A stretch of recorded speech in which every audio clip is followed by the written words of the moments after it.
not, for they shall see God. Blessed are the peacemakers, for they shall be called the children. Blessed are they which are persecuted, righteous heaven. Blessed are ye, and shall say all manner of evil against you falsely for my sake. Rejoice and be exceedingly glad, for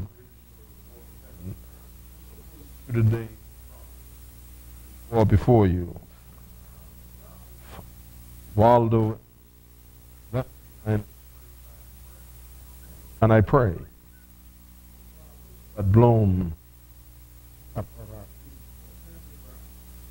so fresh, so sweet, so for song, bird and hum of bee, for all things fair. Thee, Father, we thank thee for blue of shade of branches high, for fragrant air and cooling breeze. In heaven, thank thee. We praise the Lord this morning for his faithfulness and of Dr. Hubert Ingram and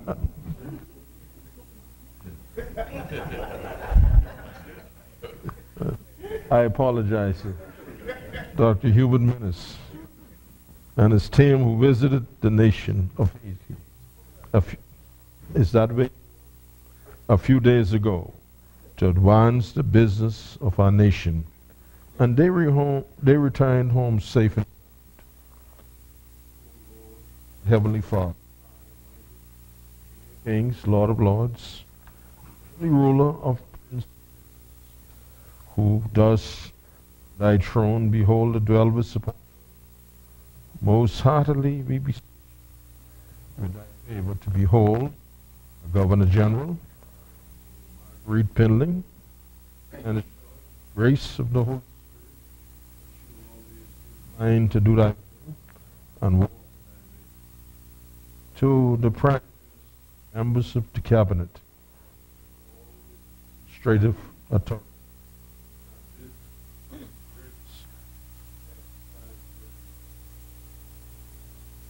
remember the Senate Assembly and those who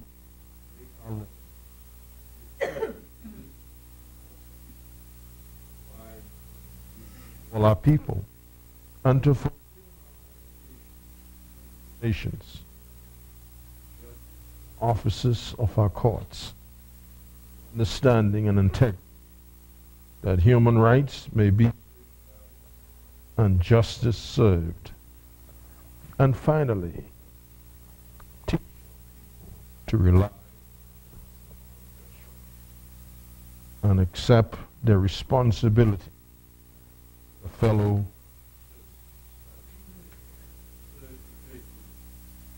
in our generation, holy name. May the Holy Spirit lead and guide your meetings today to the honor and glory of God. Where the Spirit of the Lord is, there is peace. There is love. Where the Spirit of the Lord is, there's in dark is out. There's light and love. There's help and power in the Spirit. In the Spirit of the Lord.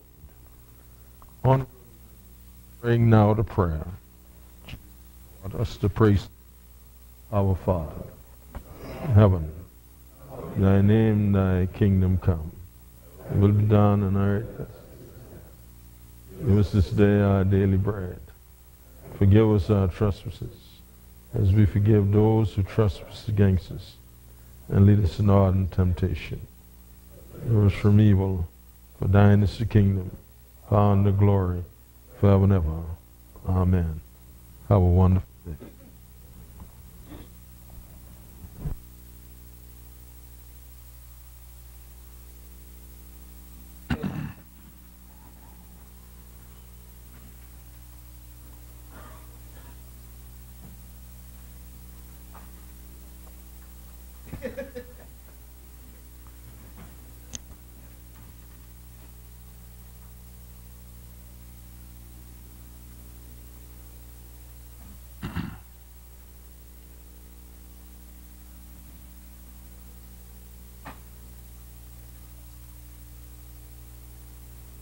Good morning, honorable members.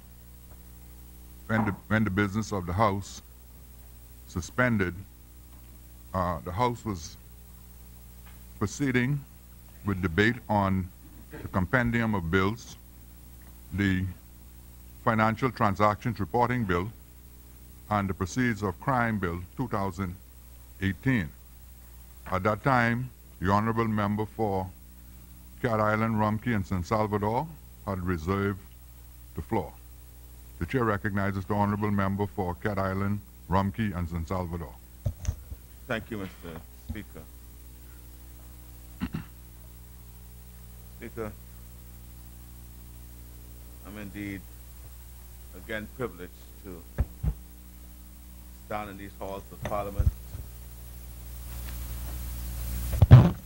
Consequence upon the confidence reposed in me by the fine and wonderful people of Cat Island, Rumkey, and San Salvador. And I stand again to extend my sincere appreciation to those fine people of that constituency. Mr. Speaker,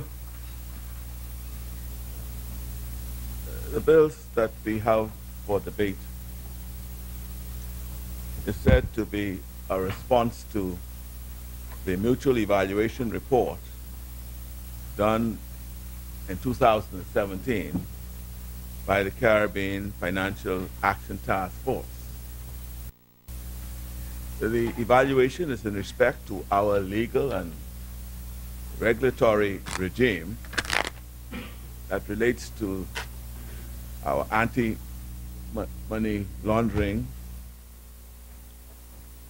infrastructure and the counter-financing of terrorism, and deals with the thresholds and or standards that we would have established in respect to those pillars to which the evaluation report addressed.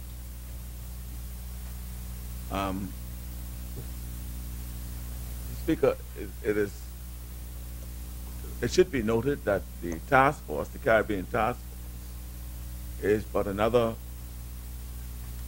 force or body that has its affiliation with the larger global body,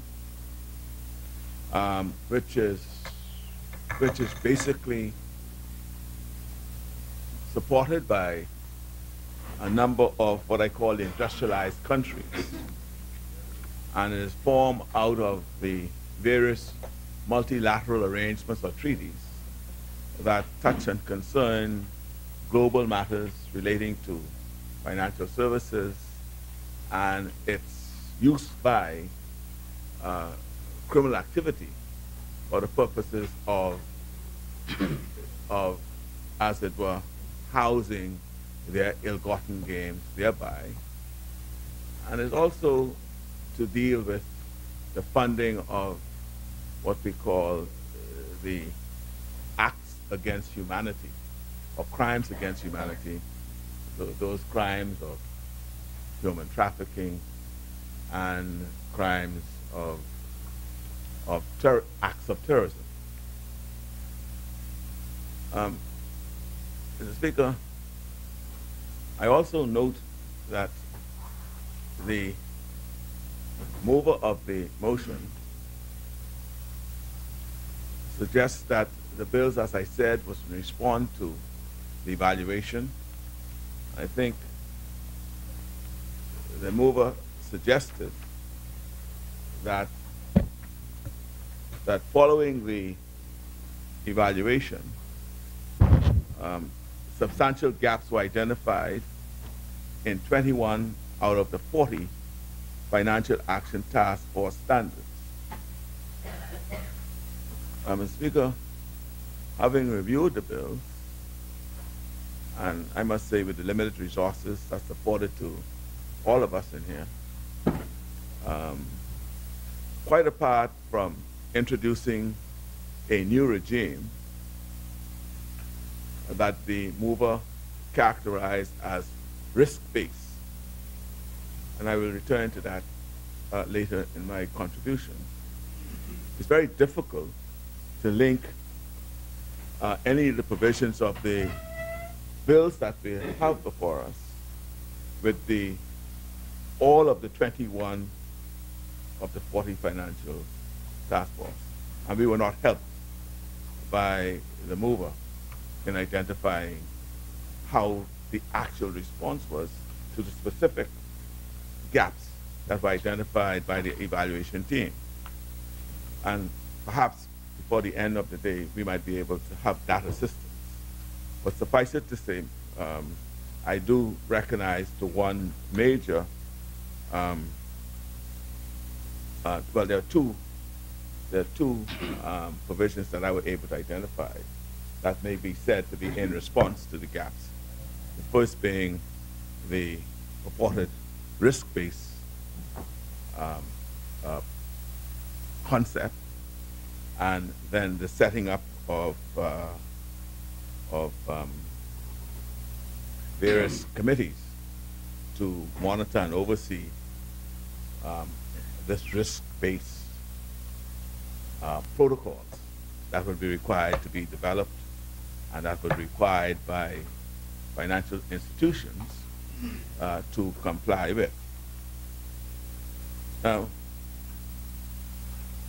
Mr. Speaker, what is clear, though, is that this is a transformative, the legislation is transformative. And it may very well be what we need to do.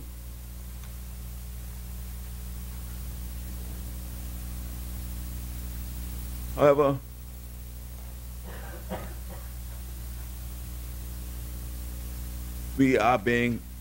are we being over-regulated, or are the regulations that overreach?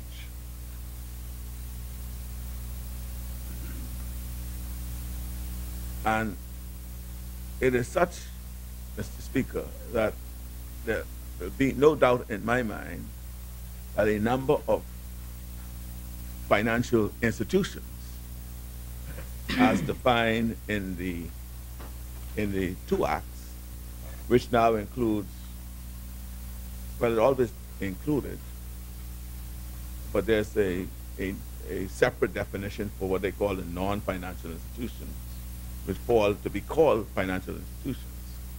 But it includes law firms, accounting firms, real estate firms, all of which will now be, which have been, but will be now more stringently regulated and would require them to do a number of things that will no doubt require more resources, and as a consequence, it'll then result in doing business in the Bahamas either a bit more costly, and it may nevertheless affect what I call the ease of doing business in the Bahamas as well. And so, Mr. Speaker, as I said, the question arises because of the context of the environment that most of these institutions have to operate. So are we overreaching by over-regulating? Mr. Speaker, as pointed out, regulations are costly to those being regulated. So, for example, following the passage of these bills, the financial transactions reporting bill will obligate institutions to what I call identify, assess, and understand its identified risk. And this is what I think the mover suggests, the change in regime, because the regime primarily was the regime that presently exists is merely for financial institutions to verify and identify customers or facility holders. And the regime also requires institutions to report on what is called suspicious transactions. But the switch and the new regime is now going to call upon financial institutions to identify, assess, and understand its identified risks. And so, for example, a law firm of a single practitioner who deals in real estate transactions will have to sit down and find someone to become a compliant officer, find someone to be a nominated person, maybe in their department, in their office, and then they have to sit down and just to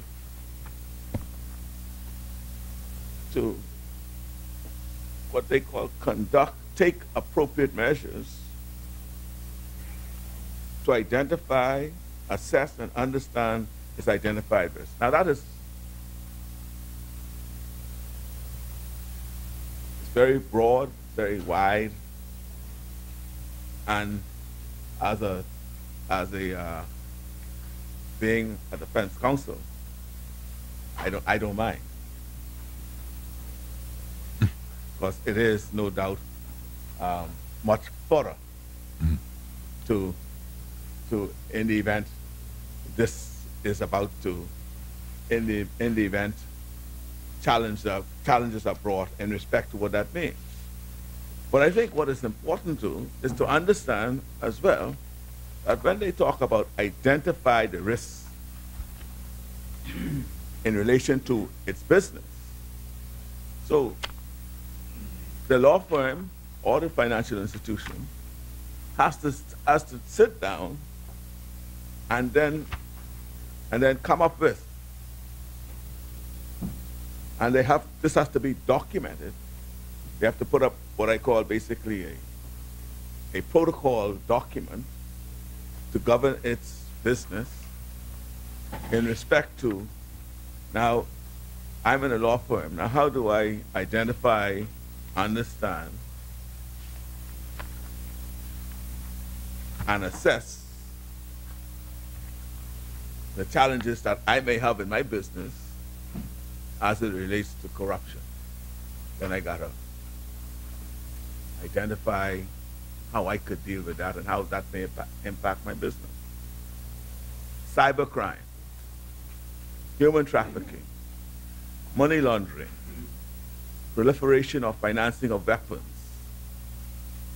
of mass destruction, terrorism, or financing of terrorism, or such other risks as may be prescribed in regulations by the minister. And so it's calling upon businesses, financial institutions, and I point out law firms, accounting firms, when you look at the wide definition of it, that it's really going to, by adding this risk-based approach to institutions such as the law firms, and this is not the Royal Bank of Canada, or it's not a major financial institution in the normal sense of the word, but it is, even the car dealers may find themselves, where they're selling cars or dealing with, find themselves being caught by this. And so what I'm saying, Mr. Speaker, it is about whether we are overreaching and overregulating. When we look at where we are today, and the question is, was that broken to fix it in this way, or otherwise? Because, and which I will address later on. Which I will address later on, is is the fact that we have to appreciate that we are not like some other jurisdiction, which may be contributing to those items for which we have to conform with. Our legal system may be completely different. We are not we are not supreme. Parliament, we are here, we as parliamentarians, we are not supreme. The laws we make are only good laws if they conform with our Constitution. Because the Constitution is supreme, and we are subordinate in the making of laws to that. We have to continue to remember that. And so very often, when we enter into these multilateral arrangements and agreements, we might find that we are constrained by our Constitution from being able to comply, unless we seek to amend our Constitution. I mean, a clear example of that, Mr. Speaker, is the attempt in respect to the gender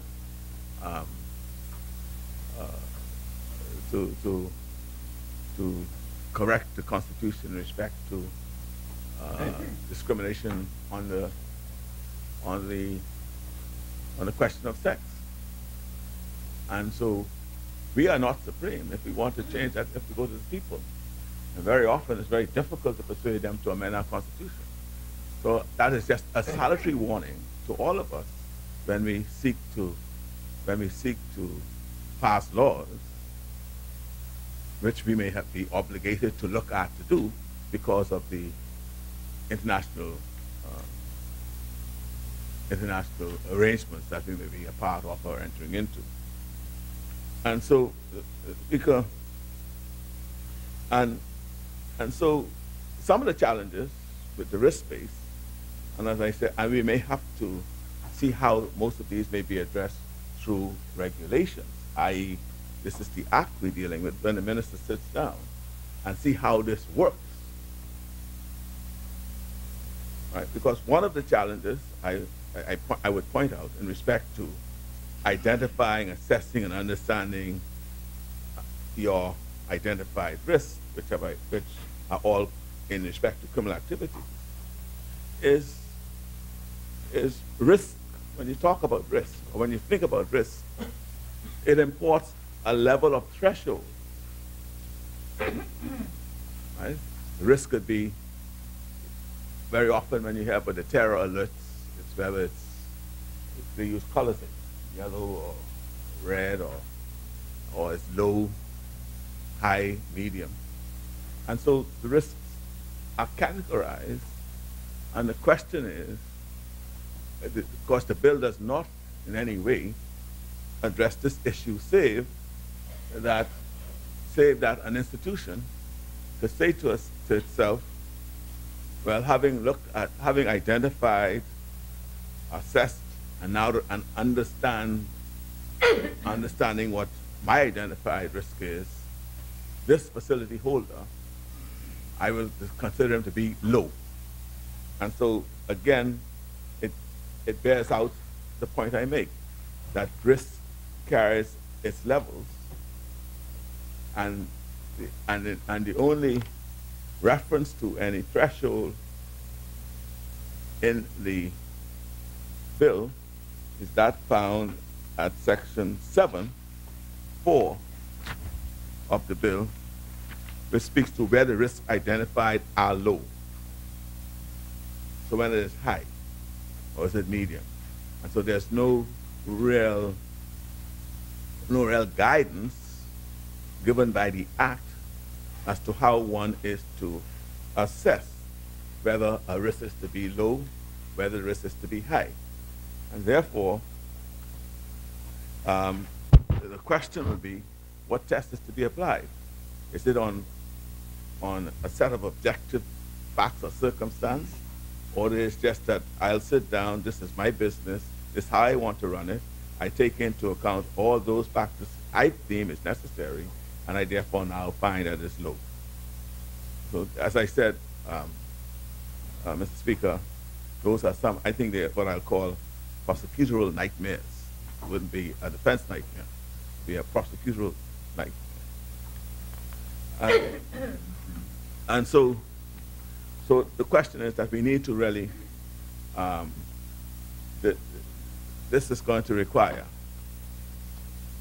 in my estimation, that it will be very important for the government to educate everyone about these bills. That's going to be very important. Brochures, I think town hall meetings and websites, I think we need to ensure that people understand this bill, because there are too many variables that could be introduced to cause the execution of this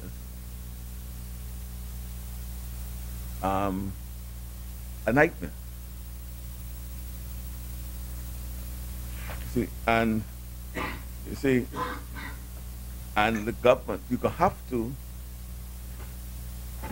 see most of the challenges that has been had, or most of the complaints that has been said about our AML and the anti-terrorism is not so much that the regime is not in place, as much as it is.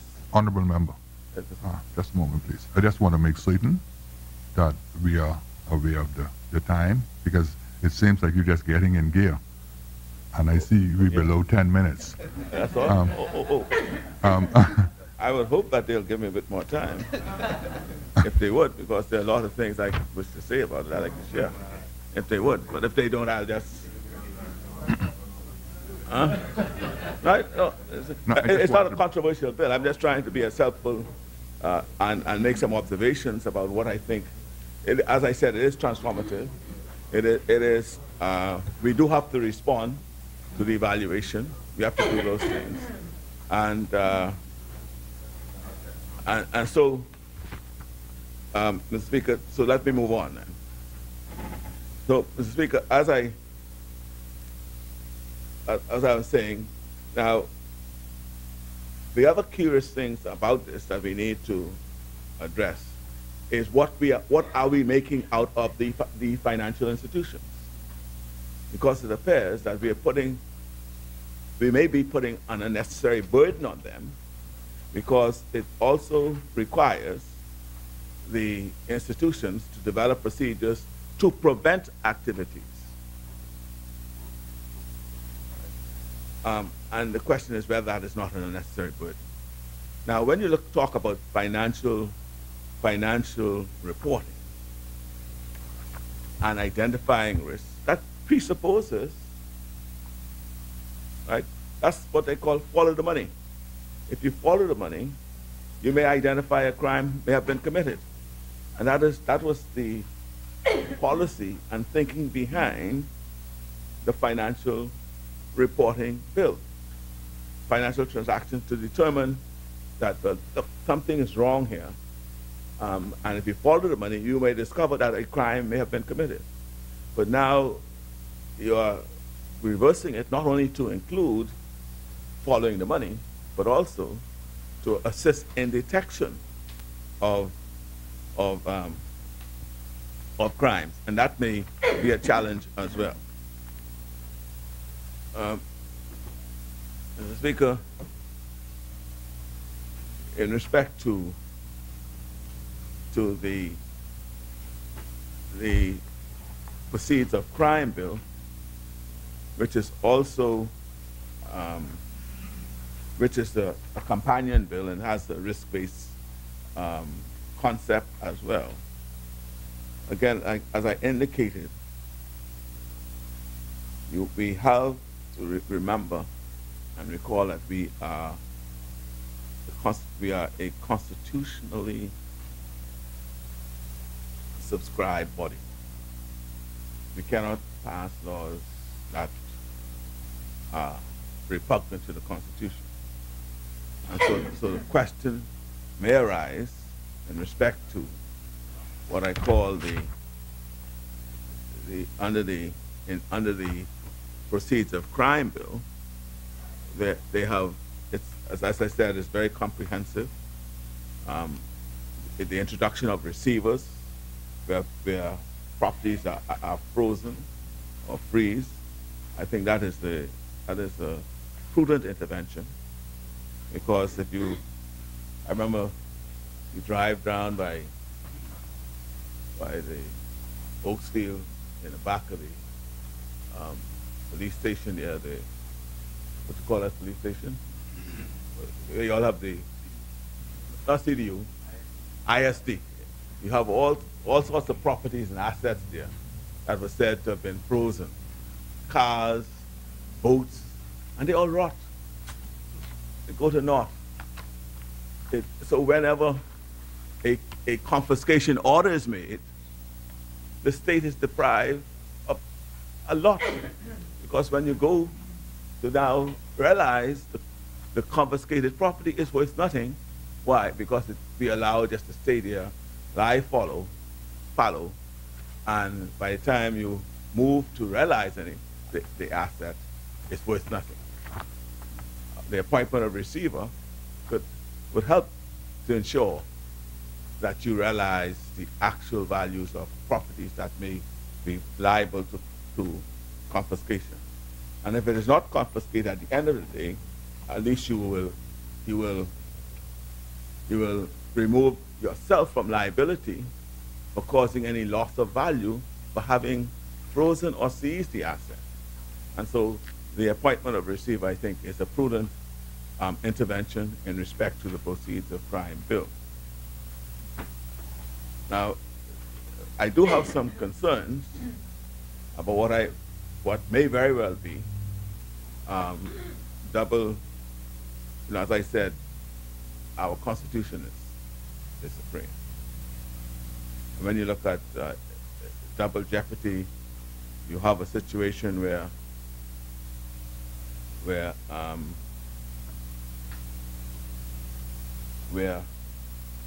a person who may have been acquitted of an offense, still being liable for his assets being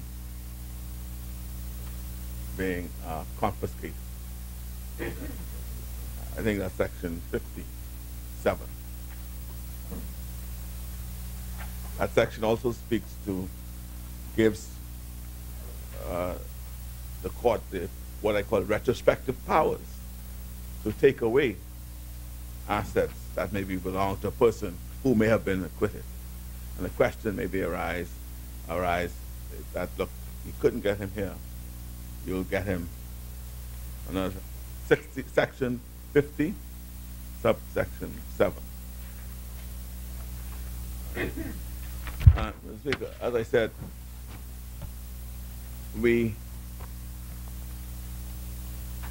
there are one or two issues that might be able to be dealt with by the slip rule, but I just wish to point it out.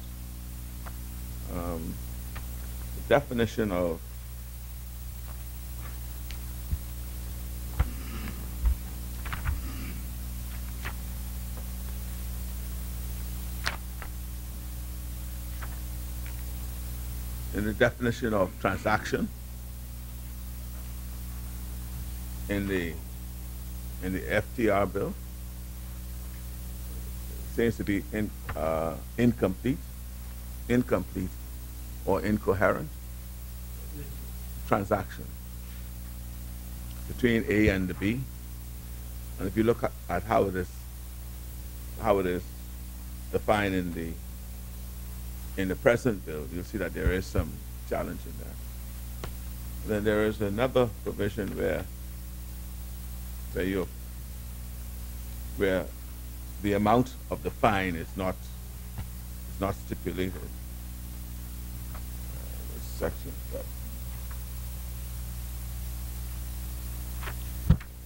And that is section. And that is in the Proceeds of Crime bill.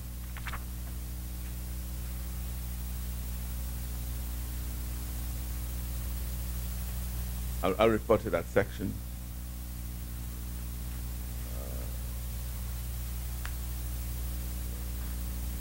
I'll get to that section later on, but that is, it's easy to be pointed out. Huh? Huh? Oh, I done? Well, no, it's blank, but I was just trying to see what else I should put in before my time is up. I had hoped to. I've already done that. So, Mr. Speaker, as I indicated, this is a transformative set of legislation.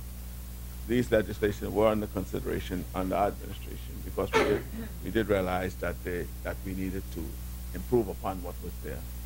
Not that everything was broken, and we were having our own debates over some of the sections. But I do appreciate that we have to move, and we just remind all of us that the execution of this bill when in force would require a lot of resources to be put behind it by the government, and I trust that they are ready and willing and have the political will to do so. Thank you, Mr. Thank you. The chair recognizes the honourable member for Carmichael. Speaker, I'm grateful. I want to simply say to the honourable member that if there are matters that he has identified that he believes will improve the legislation, it would be important for him to share it with my colleagues here so that we can look at it, and if there needs to be anything done in committee, we will seek to do that. I'm obliged, sir.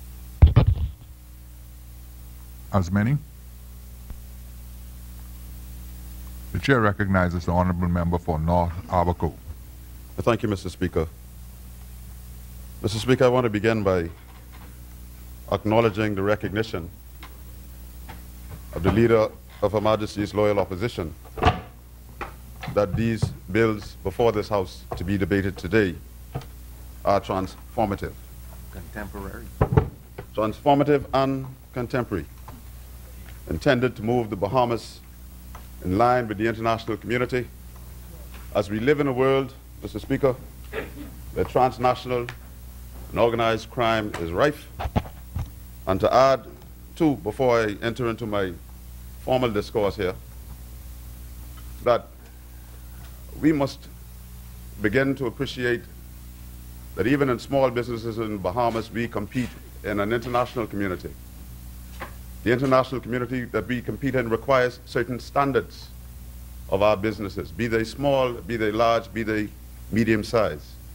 If we are conducting the business of international financial transaction in any arena in which we engage, if we want to compete, as I know Bahamians can, we punch well above our weight.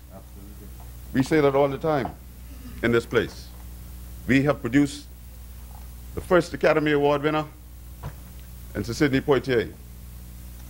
We sit in this place with an Olympian, several Olympians, and we go to the Olympics and we don't bring back a gold medal. Bahamians are upset and angry. And as we compete in every genre of society, so too will we compete in the international community as relates to business and other financial transactions. And so, Mr. Speaker, with that, I begin by saying that North Abaco rises in support of this compendium of bills because we truly believe that this administration, led by the honourable member for Kalani, is possessed of the political will to successfully tackle and diminish the deleterious impact of corruption in this country of ours called the Bahamas. According to the World Bank, and I quote, "Corruption is a global phenomenon found in all countries, but evidence shows that it harms poor people more than others, stifles economic growth, and diverts desperately needed funds from education, healthcare, and other public services. An estimated $1 trillion gets siphoned off through bribes every year," end quote. Transparency International, Mr. Speaker, the global anti-corruption coalition that is leading the worldwide fight against corruption, defines corruption as the abuse of entrusted power for private gain. The organization's 2016 Corruption Perception Index rating, which measures the perceived levels of public corruption in countries worldwide based on expert opinion, from 0 being highly corrupt to 100 being very clean, gave the Bahamas a rating of 66. Today, we seek to go behind that 34%, Mr. Speaker. Our efforts in these hallowed halls today not only seek to improve the perception of corruption in the Bahamas by the international watchdogs like Transparency International, but it also seeks to build on our government's intentional agenda to introduce legislation intended to ensure greater public accountability by providing for the confiscation of unexplained wealth and for the forfeiture of ill-gotten gains. Too often we see people come to these hallowed halls, Mr. Speaker, like me. I worked for the government all my life. And you will see that in a few coming days when we disclose. And after 5 years, they leave this place very wealthy. I want to speak with them because I need to find the formula so that I too might leave this place a little better off. And so today, Mr. Speaker, this Free National Movement administration, in bringing these pieces of legislation, continue in a serious way to address its platform to deal with this deleterious impact of corruption on this country. And we were mandated to do this by the Bahamian people. On the 10th of May, 2017, we got a clear mandate that we must deal with the impact of corruption.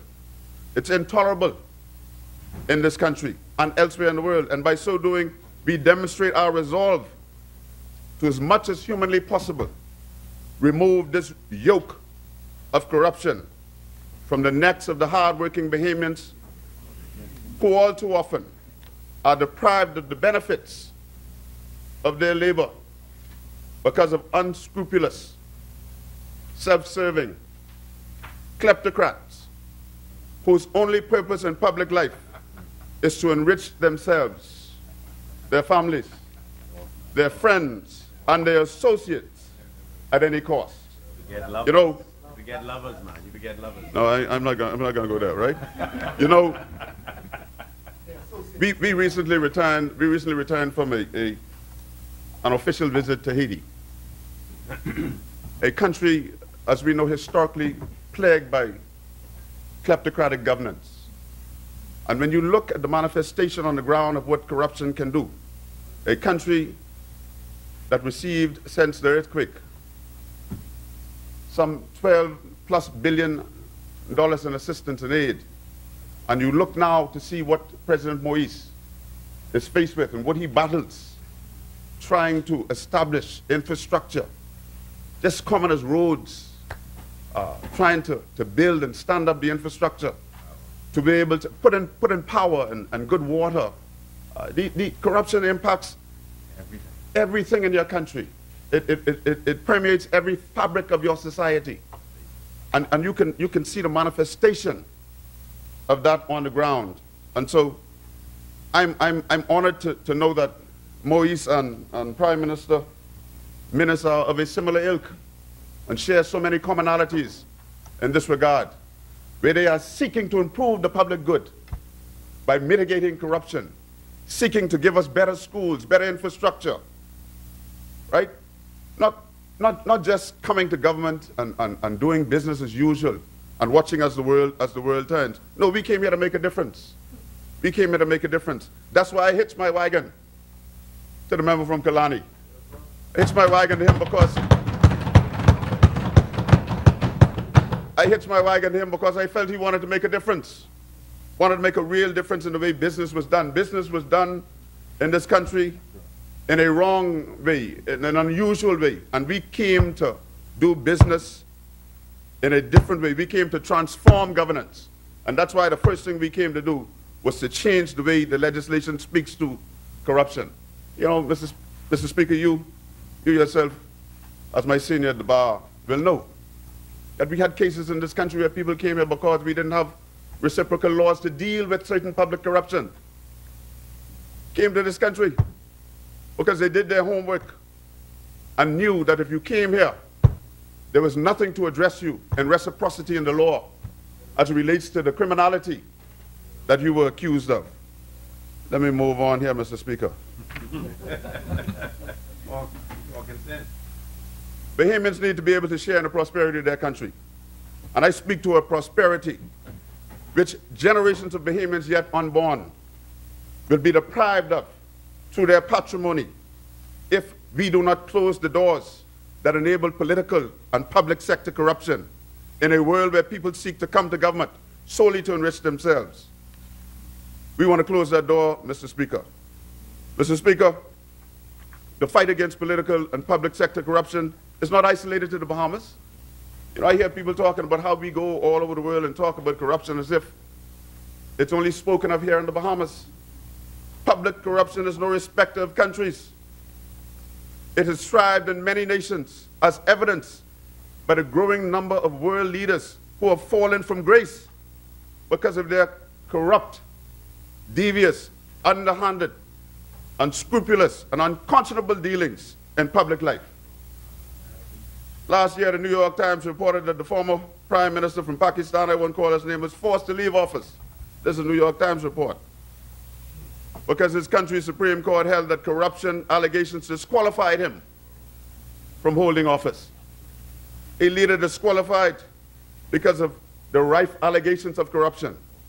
The former Prime Minister of Iceland was compelled to leave office in 2016 following public revelations that he and his wife had hidden monies offshore in a company alleged to have had a multi-million-dollar claim on his country's failed banks, which collapsed during the 2008 financial crisis. Former President of South Korea was required to leave office in 2017 after being impeached of influence peddling. Apart from allowing her cronies to intervene in government affairs, the President was also forced to answer criminal charges of bribery and discrimination. Mr. Speaker, we see even more recently, South Africa. South African president described as a politician with 9 lives. You see, even cats, Mr. Speaker, will come to that 9th life, where they know if you're not counting on number 10, you're gone.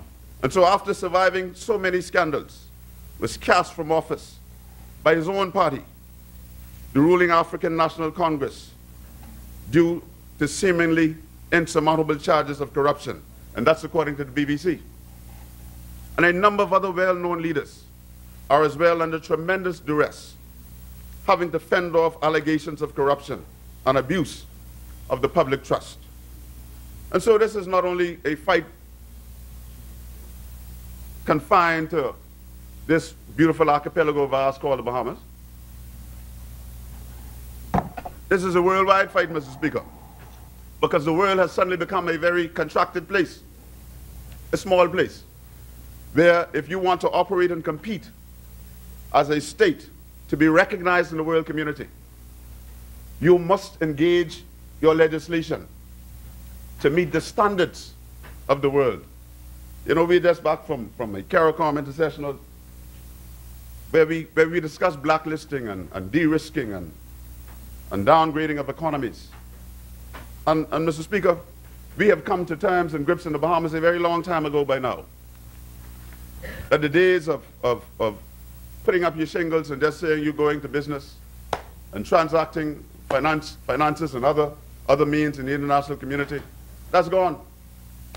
That's long past us. When we came here, we were among the first countries, I believe, in this hemisphere, in the region, to seek to address these laws that precipitated blacklisting and the rest of it and downgrading.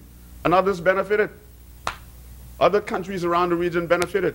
And so now we are on the cutting edge. We are leading in this regard, as recognized by our position in the OECD. You know, we are leading in this regard, and we will continue to set the pace as it relates to financial transactions and doing business in a transparent accountable, and open way. That's all the world is asking for. That if you want to participate in the world economy, you must do it with transparency, and people must be held accountable, especially people in public life, those who hold political and public service positions. And this must permeate our society. You know, I said to the press just last night that big ships turn slowly. Big ships turn slowly. I'm a Navy man. If you put too much wheel on one time, she might list and lock to that side. You can't correct her before she completely topples over. Port her starboard side. My friend, right? And so when you're trying to transform a government, as the member for a country, as the member for Kalani is trying to do, he's not going to go quietly into that good night. They will toil and rave and rage. But at the end of the day, when we have completed this 5 years, this first 5 years, people will see what we are doing. Because, you know, people can't really see what all we are doing. We're working hard, man. Oh, yeah. Forgive me today now, right? We're working real hard to straighten up a ship that was on the wrong course. What? Run aground. What they were thinking about. We're working real hard to adjust this course. Run aground, man. That our people will begin to understand, even the man on the omnibus or the jitney bus will begin to understand and appreciate that at the end of the day, although this medicine may seem bitter at the moment, at the end of the day, you're going to feel better, you're going to feel well and proud of your country, proud to be Bahamian. That's what we came here to do. And so with that said, Mr. Speaker, there are currently a few pieces of legislation in place that deals with corruption, such as the Prevention of Bribery Act and the Public Disclosure Act. But we know historically the Public Disclosure Act didn't help us that much, eh? We know that was proved by the Watershed Commission of Inquiry. That act was in place long before. That act came into force, I think, in 1977. Will I understand you? 1977. Commission of Inquiry took place around 1985, 84. So that act didn't help us much. But we had done very little since then to improve the disposition of this country as it relates to addressing corruption. You know, and I think His Lordship, Bishop Gomez indicated in his minority report that we were, and I don't want to misquote him, that we were a very corrupt people. What did he say? He said, what did he say? You can help me, you know, I'll yield, you can help me. You want to help me? You know, that's my interpretation of what he said, that he asserted the level of corruption in the Bahamas was rife. Can I put it that way? Because he indicated that it transcended, it permeated every aspect of our society. And so additionally, Mr. Speaker, the Bahamas is a state party to the United Nations Convention Against Corruption, which has existed since 2003, having acceded to the treaty on the 10th of January in 2008. Mr. Speaker, I have intentionally limited my discussion to the proceeds of crime bill in the interest of time. And so Section 2 of the bill before us identifies the risks that this law seeks to address, such as corruption and cybercrime and human trafficking. And if you look at them, listen to the transnational nature, the rationale behind this law. Money laundering, the financing and proliferation of weapons of mass destruction, and terrorism, and the financing of terrorism and such other risks as the minister, in this instance the Attorney General, may prescribe in regulations. Each of these invariably impact upon our standing in the international community and can adversely affect our national security and economic viability if they are left unchecked.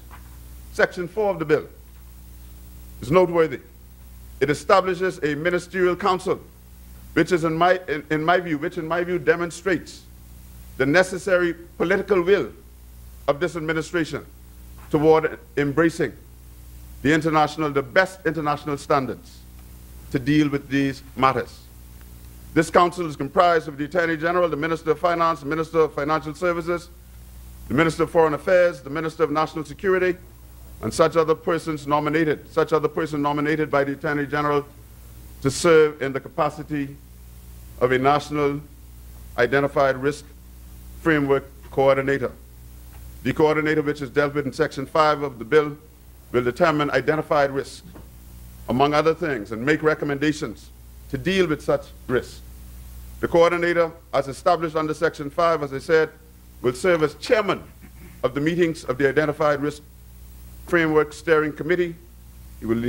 He or she will liaise with regulators, directing public training on identified, and so the honorable member for Cat Island, Rum Key, and San Salvador can be assured that this law takes into account the need for training, the need for educating the Bahamian community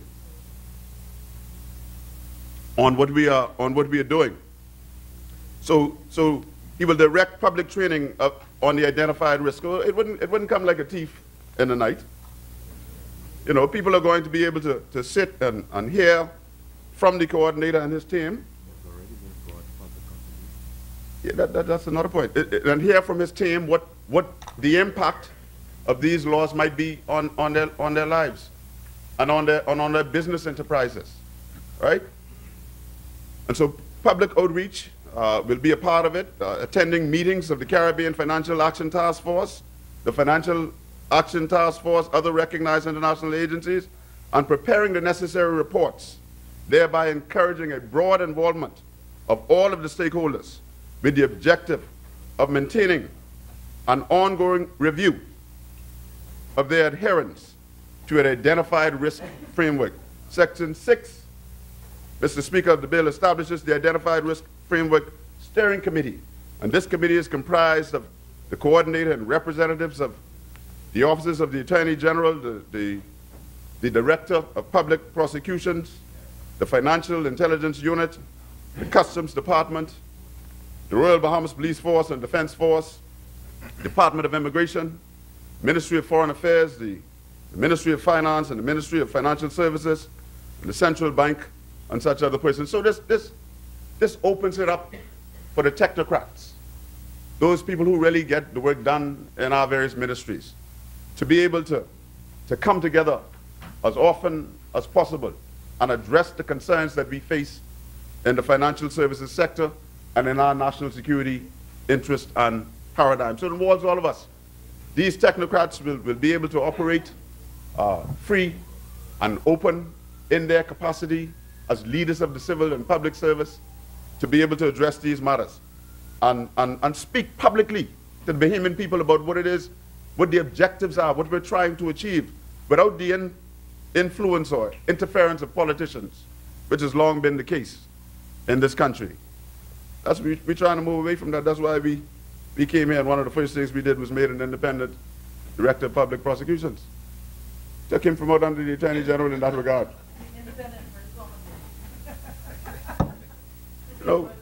I heard, and I got the greatest respect for you, right? I heard it said that we might have constitutional challenges and the rest of it. I'm a junior lawyer to compare to the senior who spoke before me, right? Very junior, and I know my place at the bar. But that's why we had Simon in the Methodist Church, right? That's why we had Simon in the Methodist Church. What that law says is this, right? Mr. Speaker, you're aware. What that says is we come to this place and we make laws that are odious to the Constitution, right? There's a place in the adjudicature that deals with these laws. And so when we come here, we ought to make these laws as good and tight as we can. But perfection is very difficult to achieve in these places. And sometimes you're just going to have to test some of these cases in the proper place in order to determine their veracity, whether or not they can stand the light of day. But it is our job in this place to make laws that we think will inure to the benefit of all Bahamians. We're not just going to sit here and wait for the perfect wind to blow, man. That's not what we came here for. And so these laws, if they are to be tested, let them be tested in the proper place. But we're coming forward with laws. Technical and legal officers will be assigned to this committee to assess identified risks, maintain surveillance of of FATF pronouncements and coordinate and implement national policies to mitigate risk and consult with relevant institutions and bodies and report to the Ministerial Council, among other things. Mr. Speaker, you know, successive governments of this country have relied on foreign direct investment to sustain and to grow our economy. But, you know, corruption is an impediment to foreign direct investment. Large multinational corporations will not invest to the detriment of their shareholders. And when you don't know what corruption is costing you as a CEO or whatever you call them nowadays, to come to a board and say, look, we need you to invest in a particular country, but we don't know what it's going to cost you under the table. That's the challenge. No CEO or other leader, executive in a corporation, a multinational corporation, will want to go to his board with that kind of information. And so what they rely upon? They rely upon Transparency International. They rely upon the World Bank reports. They rely upon these things to direct their minds as to whether or not they will find the Bahamas an appropriate and proper place for them to invest. In an article entitled "The Effect of Corruption on Foreign Direct Investment," a panel study by Manamba, Epafra, and John Masawi in the Turkish Economic Review, Volume 4 of March 2017, this is what it states, and I quote, "Foreign direct investment has become an important factor of the development in low-income countries. At the same time, corruption continues to be the greatest obstacles to economic and social developments in these countries," end quote. Right? Clearly, corruption has adverse implications in the way a country is viewed by foreign direct investors, because no investor can quantify the cost of conducting business in a corrupt environment. No director. The uncertainty of the cost of corruption to business transactions in a country where corruption is rife is simply a risk investors would not prefer to take. You don't want to risk investing in a country where corruption is rife. And so, Mr. Speaker, it is the view of most Bahamians, myself included, that corruption in some form or the other has permeated every aspect of Bahamian society. Endemic and entrenched corruption, and it weakens any country, but is more negatively impactful in a small developing country such as ours, and impedes the ability of the government to stand up the public good. The honest and transparent management of public resources of the Bahamas is essential for good governance and the achievement of sustainable development. Any diversion of a state resource for personal gain by abuse of public office erodes public trust, compromises the government's ability to provide essential public services such as education, and health care, build roads, build schools, build docks and build airports, all built under an F&M administration. All.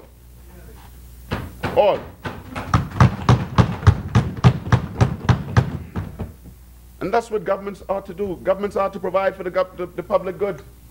Governments ought to be able to provide beds in hospitals. My brother, Minister of Health, governments ought to be able to do that. But corruption impedes you from doing so. All right? And so, you know, a man I respect. Let me just read this. You know why I want to read this here? This is a quote, and I'll tell you who this is from when I'm done. "The honest and transparent management of the public resources of the Bahamas is essential for good governance and the achievement of sustainable development. Any diversion of state resources for personal gain by abuse of public office erodes public trust, compromises government's ability to provide essential public services such as education and health, while also having a destructive impact on inner city family island communities and negatively impacts our international standing and reputation." That's the Honorable Alfred Sayers in part 1 of his series entitled "Integrity," a man I have the utmost respect for. utmost respect. Man not afraid to stand alone. I understand. Not afraid. Beat him A down. man who would stand up. Beat him down. Beat Huh? him down. He was too honest. They Stand run up! him. They run him. They run him. He was too honest. Man, I got the utmost respect They for. run him. They run Utmost him. respect for. Run Right? him out of there. In his series called Integrity, and I commend it to members of this place to read his series. To read his series, right? I think it's a 4-part series, if I'm not mistaken, right? Let him back in. Right? And you can begin by looking at the Guardian. I can sit down right now, Mr. Speaker. You gotta get an extension. But before now, right? You gotta get an extension. But before now, all that we were left to do was to speculate on the origins of wealth achieved over a fleeting political and public life service career, while many were left to live beyond their means from monies earned that could not be reasonably accounted for. I speak to you as a poor man, you know. I know where I am. I speak as a poor man. Because like your father, I believe that every Bahamian has a right to an opportunity and to enjoy the public good in this little Bahamas. And on that note, I want to wish him a happy birthday. Happy birthday. The soldier, who along with others when he saw certain things, said, I can't do this. I can no longer do this. I can no longer do this, and I'm moving on, despite the lofty posts and heights that he had achieved in this country. And so, Mr. Speaker, I commend this compendium of bills, and I congratulate the leadership of my government and my party, the Honorable Dr. Hubert Alexander. I take my time when I reach there because sometimes you make a little mistake, right? Minister, for having the courage and the conviction to hold us, even in the party, in the government, accountable. This thing about corruption is not about what has been done in the past.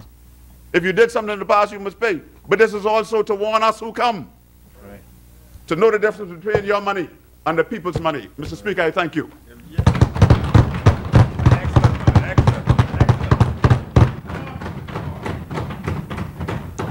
As many, the chair recognizes the honorable member for Centerville.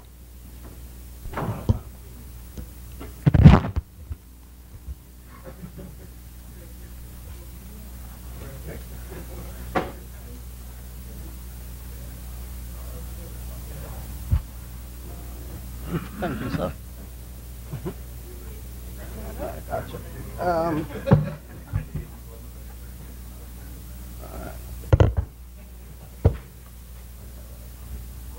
Thank you, Mr. Speaker. Today, as we approach the second week of Lent, and we are encouraged to be intentional about our discipleship, I would like to thank the people of the Centerville community. Centerville has 2 bulletin boards in our community on Collins, opposite Doctor's Hospital, and also one on the corner of Gibbs and East Street. And these will have, as of next week, some biblical verses, for this is the period of Lent. And we would like our constituency to be reminded to abide in the true spirit of holiness. We were successful in clearing a few lots in the Rosedale area near St. George's Park in order to create an environment conducive for learning and the safety for our children. Today, Centerville will like to pay tribute at this time to a great patriot, Sir Derwood Knowles. Also, on behalf of the Antiquities, Monuments, and Museums Corporation, we would continue to extend our condolences. I was told that Sir Derwood spoke of donating his medals to the AMMC and the National Museum of the Bahamas, but was very concerned with the fact that there was no real conservation or preservation with regards to the protection and security of the items fit for museum. Also, we paid tribute to the late evangelist, Reverend Billy Graham. Whenever I think of Billy Graham, Mr. Speaker, most people would remember the song Just As I Am, as he made his altar calls. My favorite verse remains, and many can relate. Just as I am, though tossed about, with many a conflict, many a doubt, fightings and fears within and without, but O Lamb of God, I come. Mr. Speaker, the honorable member and my colleague for Yamacraw usually speaks, he says, I beg leave, and I always try to figure out what he meant by begging leave, because I didn't know if it was a legal term or it's a parliamentary term, but I would like to beg leave to say thank you to a few persons and organizations in the Centerville community. Centerville would like to thank the Minister of Youth, Sports and Culture, the Honorable Member for Marco City, for the youth and culture in the park in Mason's Addition. Centerville would like to thank the team of the Office of the Prime Minister, Department of Environmental Health, and Beaches and Parks attached to the Over the Hill Cleanup Program. And we congratulate them on their second round of cleanup in our community. Thank you to the Bar President, Mr. Khalil Parker, and the Bar Association for their commitment to educating our community on concerns as it relates to land and landlord issues in the Centerville community. Centerville would like to thank Calvary for hosting both of our town meetings, which educated the community on the Citizen Security and Justice Program and the Credit Reporting Bill. The Citizen Security and Justice Program is a multi-million-dollar program. Through the Ministry of Education, they are responsible for rebuilding and strengthening our communities. Through the Office of the Attorney General, responsible for strengthening the justice system. Through the Ministry of Labor, responsible for improving the chances of employment geared towards unemployed youth. And through the Department of Corrections and the Department of Rehabilitation and Welfare Services, to assist with breaking the cycle of repeat offenders through institutional reform.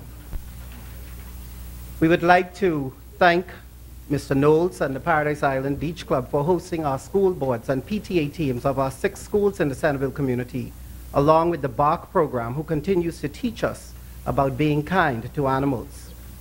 We encourage President Goodman of the Senior Citizens Association of Centerville as they continue to embrace the importance of prayer and commitment to loving our Bahamas. I've always said and will continue to say, I cannot do it alone. And these organizations and persons have stepped up to the plate. Today, I stand representing the people of our community of Centerville.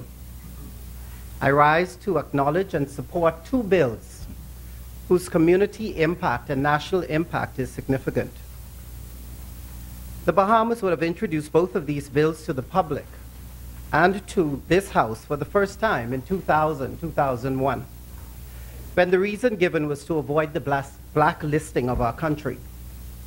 At that time, I had wondered why we had to even do so much bills. At that time, we had put sufficient measures in place, which were included in these original acts, that would have allowed us to avoid the so-called blacklist. So we thought that was it. We had done everything we needed to do to encourage good business, new business, to our country. Well, then came the gray list.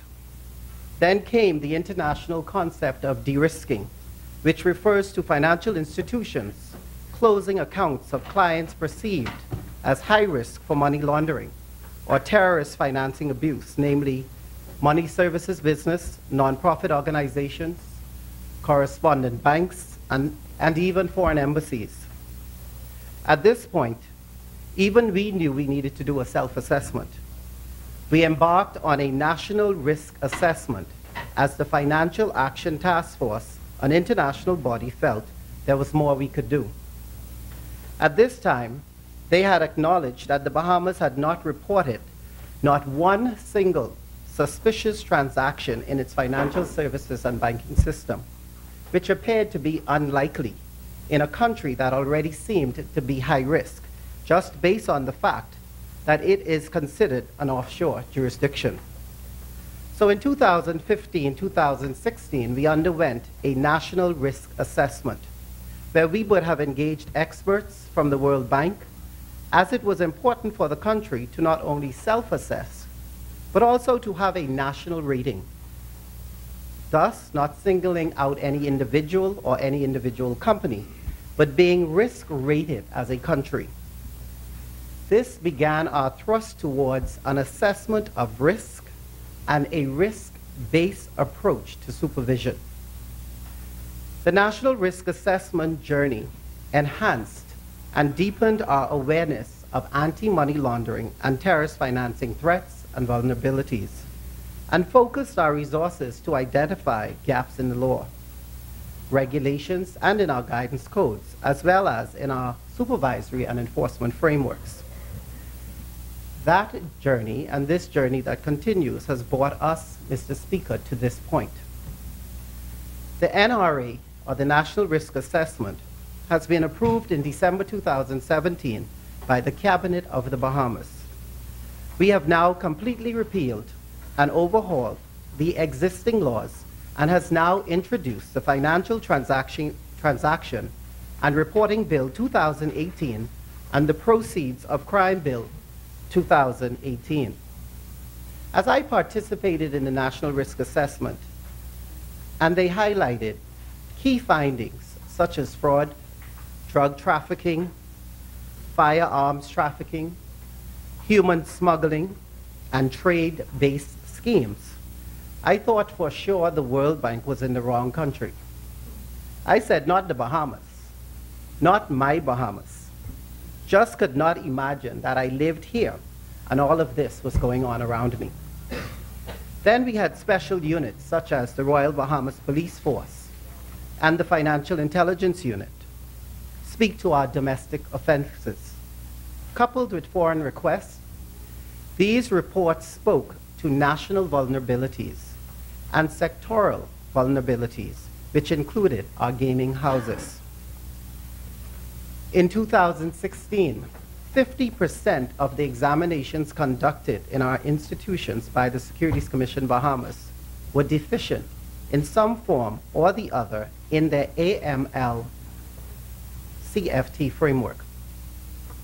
The Financial Transactions Reporting Bill of 2018 addresses some critical areas for the community of Centerville.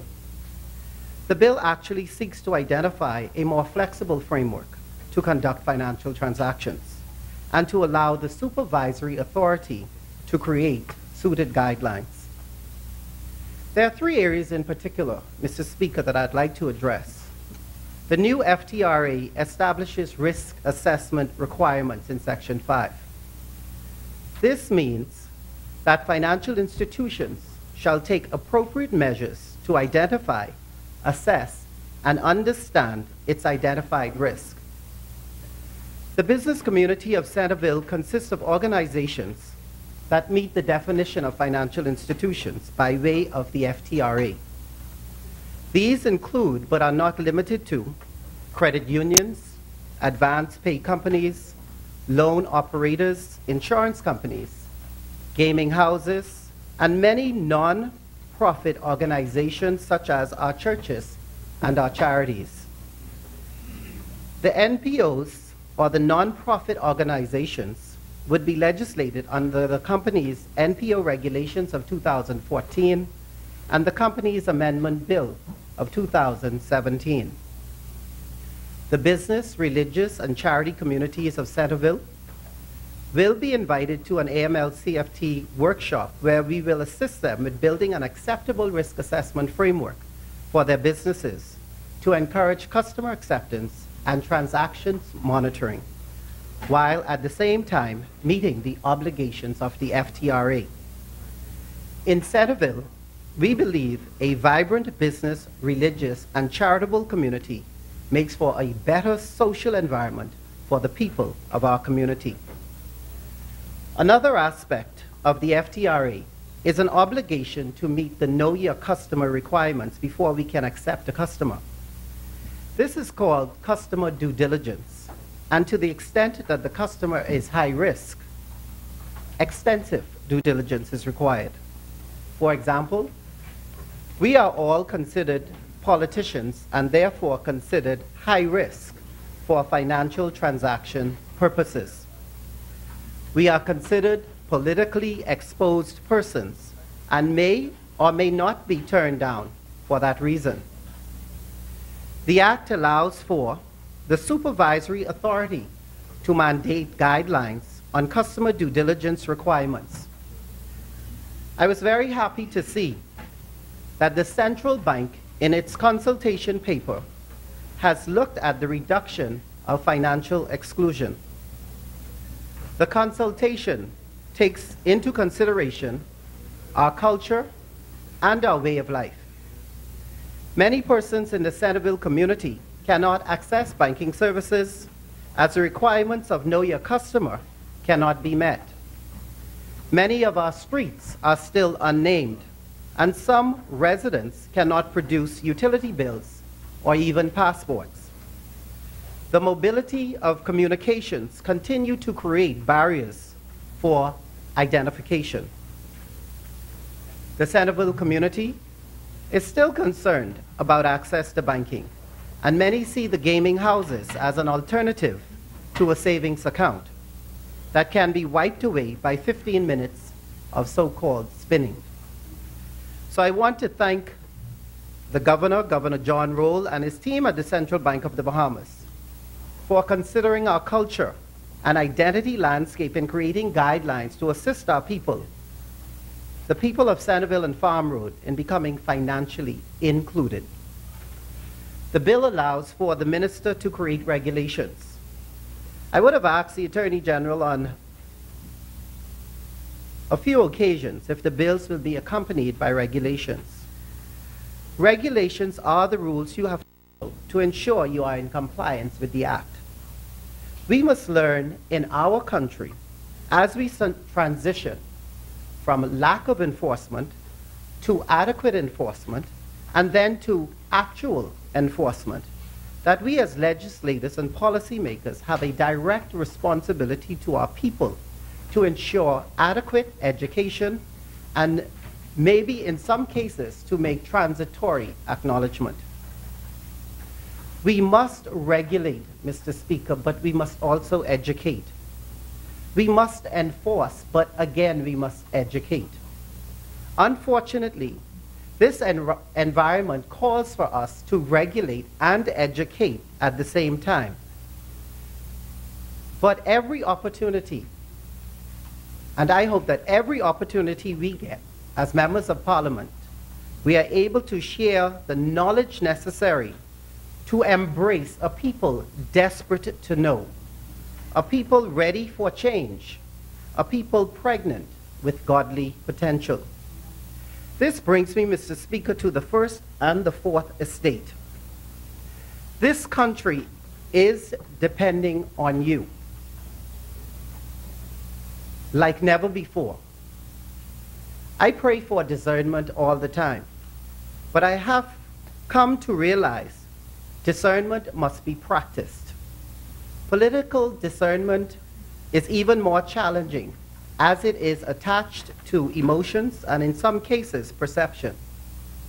But we need the help of the first and the fourth estate to educate our people on the law, to communicate knowledge and understanding, and to embrace patient but required change through education, and to harness the real powers of being a consummate religious leader and a consummate journalist.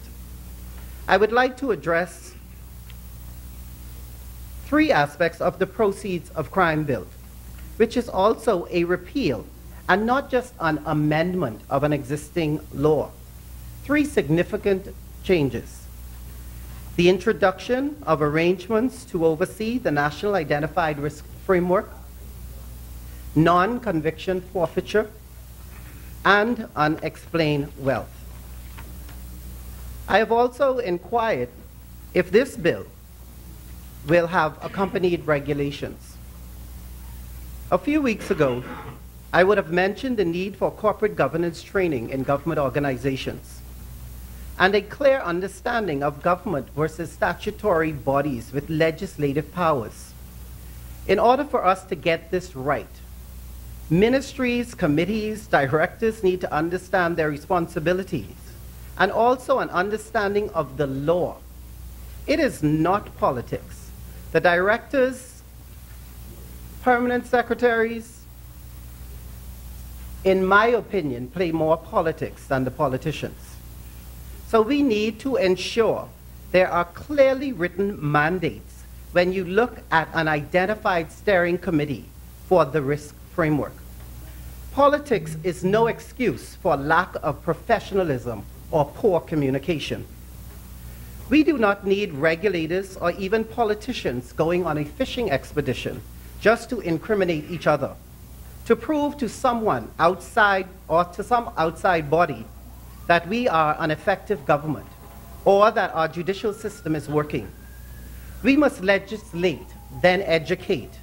We must regulate, then educate again.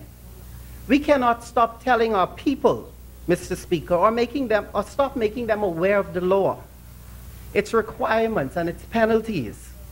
In our business, there's such a thing called willful blindness, but in life, as in politics, is ignorance remains bliss. Then there is the issue of non-conviction forfeiture. This means that you do not even have to be convicted for your assets to be seized that are determined to be proceeds from crime. Once again, whoever is given the position to make this determination, let's remain focused on a better Bahamas. We do not need any political influence or fishing expedition, not at this level, not at any level. Hopefully, we would see an approved mandate with established policies that take into consideration a transitioning culture. Non-conviction administrative penalties can be as high as $200,000.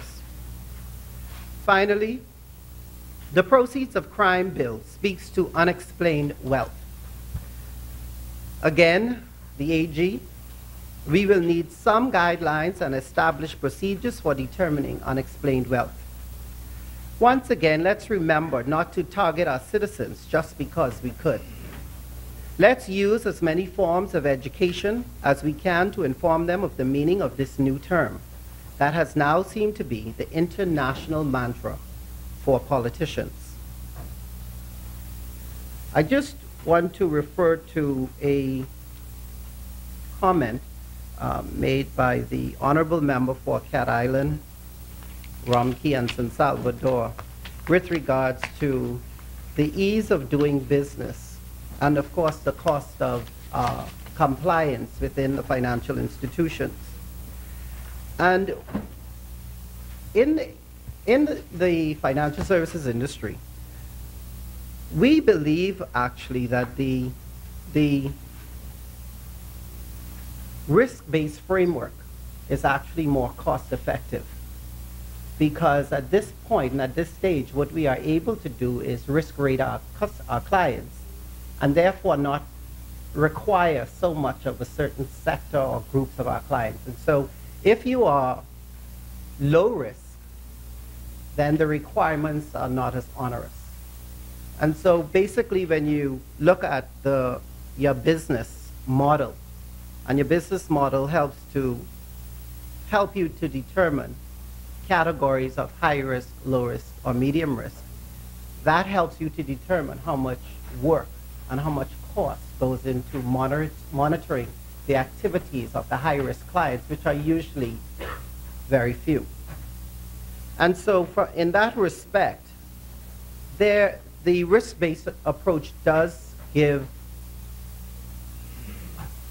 way to ease of doing business. I could appreciate his observation with regards to compliance officers and the need for compliance officers and additional professional assistance. However, even in that regard, the regulators have made it somewhat easier in terms of the cost of it, because now compliance officers can be outsourced, and now quite a number of financial institutions can actually share the cost of a compliance officer. So, for example, If I'm a compliance officer, I could be a compliance officer for about 10 to 15 smaller financial institutions, such as the lending institutions or even the small gaming houses. And so it does help to mitigate not only the risk, well, not only the cost, but it also helps with risk management in that regard. And so I just wanted to touch on that the risk-based approach is an identifiable approach in terms of ease of doing business. It just, again, there has to be some level of education and training in the institutions and in the organizations to ensure they understand where the benefit of that will come from. Once again, and finally, both of these bills, though progressive and transformative, will fight against money laundering, terrorism, and the proceeds of crime. They, however, must come with its regulations, established policies, mandates, approved guidelines, as our country continues to depend on God and who He has made us to be, to show the world that we are not indifferent to criminal elements. We will first self-assess, then acknowledge, we will then educate, and then we will legislate. We will then regulate, and then direct. All important steps, Mr. Speaker, to make our Bahamas what it ought to be. I thank you.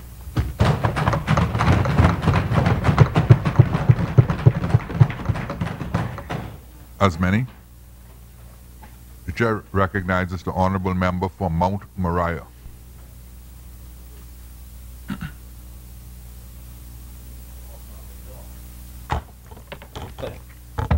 Thank you, Mr. Speaker.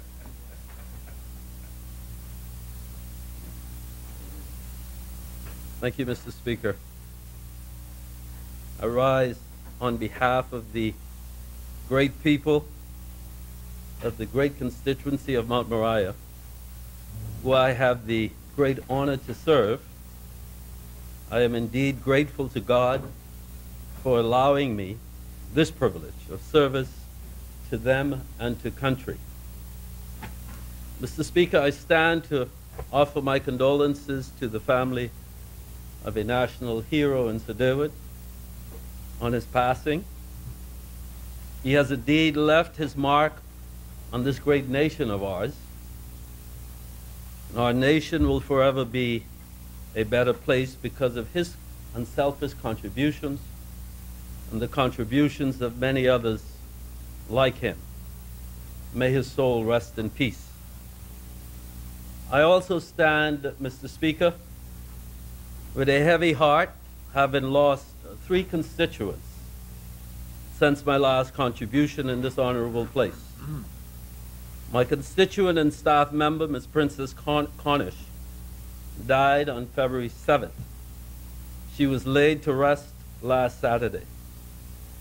I want to extend condolences to her husband, Reserve Superintendent Prince Cornish, my friend and former colleague, Mrs. Cornish, who was 57 years old. PV, as she was referred to affectionately, entered the public service in 1979 and joined the Ministry of National Security family in September of 1995. Her last post being that of Executive Secretary. She has left her labor and entered into sweet repose. I also extend my condolences to the family of Ms. Lioness Gray, especially her 10 children. Mrs. Gray died on February 11th. She was 81 years old. She was also laid to rest last Saturday. Finally, I want the family of Robert Roll, who died 3 weeks ago after being struck and killed while crossing Tony-Darling Highway, to know that we continue to pray for their strength. May the souls of Mrs. Cornish, Gray, Mr. Roll, and Sir Derwent all rest in eternal peace. Mr. Speaker, I stand today in this honorable place with my honorable colleagues to debate two bills and a compendium of bills to shore up our financial sector and bring integrity, credibility, confidence, and respectability not only back to our financial sector, but back to our nation as a whole. The bills that we are debating today are the Financial Transaction Reporting Bill of 2018 and the Proceeds of Crime Bill of 2018, which most of my contribution will be concentrated on today. The Proceeds of Crime Bill is for an act to consolidate and strengthen measures to recover the proceeds and instrumentalities of crime and to combat identified risk. Although this bill is considered one of those bills that will fall under the compendium of financial bills, this bill is a cross between the compendium of financial legislation and the compendium of crime legislation being proposed by this working government, the people's government. This bill seeks to expose all of those persons, organizations, and companies involved in criminal activities and seek to support, cover up, and conspire with others to conceal their ill-gotten gains by whatever means necessary.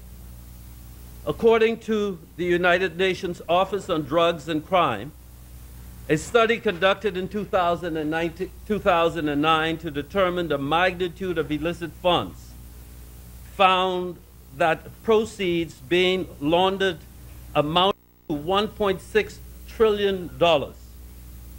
The nuts and bolts of these far-reaching and significant bills is to launch an effective assault against the criminal networks operating throughout our country, no matter where they may be operating, in communities, in the financial sectors, across jurisdictions, or on the deep web. It does not matter. Where the Tracing and Forfeiture of Proceeds and Drug Trafficking Act of 1986 did not go far enough, the Proceeds of Crime Act 2000 made some inroads. And what those acts were not successful in accomplishing, this bill will achieve and put our nation on par with global financial and anti-corruption standards. Many of us can remember those dark days, Mr. Speaker, of the 1980s, when we were dubbed a nation for sale, because our economy was principally driven to a large extent by drug and blood money. Narco dollars flowed through our financial institution at an incessant rate. Those who benefited lived a lavish lifestyle, while the masses suffered greatly.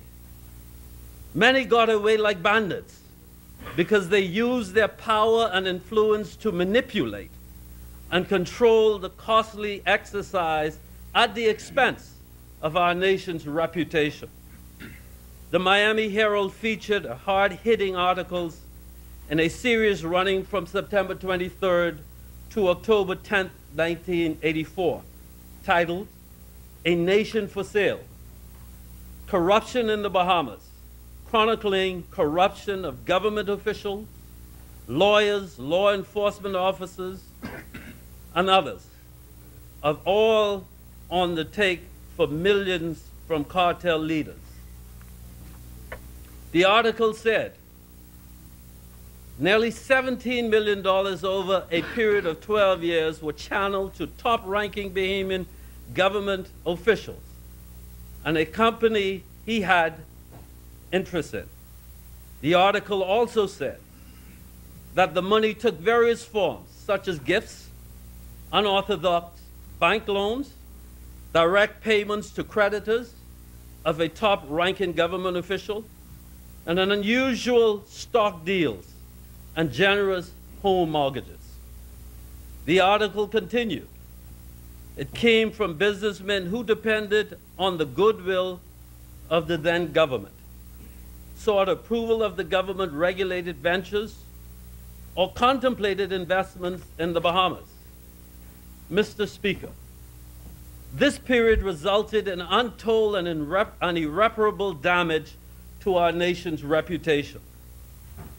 We fast forward to now, but we must backtrack to May 10, 2017, when the Bahamian people, in overwhelming majority, put an end to a period of poor governance, arrogance, an entitlement mentality, and flagrant abuse of the public purse, with Gussie Mae contracts going to a special few, while unemployment ballooned to double-digit figures and ushered in a new era of governance, the people's government.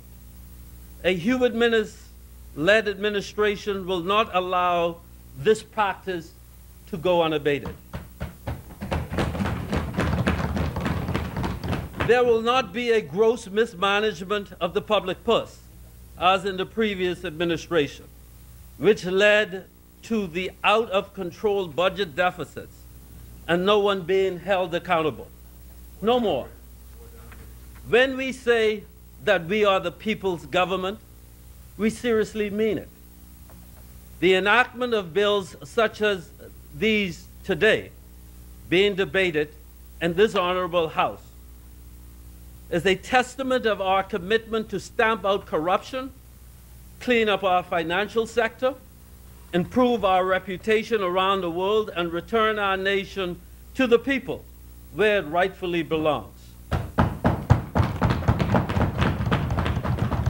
Mr. Speaker, in 2003, critical regulatory multinational agencies, the Financial Stability Forum, the Financial Action Task Force, and the Harmful Tax Forum of the Organization for Economic Cooperation and Development, launched initiatives seeking changes in the laws and practices of offshore centers, providing international financial services. These initiatives were a direct response to the consequences of a new emergent international morality being designed and implemented at the insistence and at the behest of the world's largest and most powerful economies. The adverse listings of financial jurisdictions in relations to banking supervision, anti-money laundering initiatives commenced by the FSF, the FATF, and the OECD issued notice of sanctions against countries and territories, which they identified as emergent and what is termed harmful tax practices. The appearance of the Bahamas on the list of these three multinational agencies represented a most serious challenge to the continuity and growth of the financial services sector in the Bahamas. Mr. Speaker, according to the Financial Intelligence Unit, compliance to regulatory standards is a major challenge. As such, there is an additional legislative framework in the continuance of money laundering investigations. The focus of those investigations and prosecutions have over the last 4 years resulted in 0 money laundering convictions. And presently, there is only 1 case currently before the courts. As a result, several preventive measures were undertaken to ensure the Bahamas' compliance to the new international standards and procedures. The Caribbean Financial Action Task Force, or CFATF, 2017 latest evaluation of anti-money laundering and counterterrorism financing measures report outline the risk and general situation of the Bahamas. According to the report, the Bahamas is exposed to a wide range of money laundering and terrorist financing threats and vulnerabilities.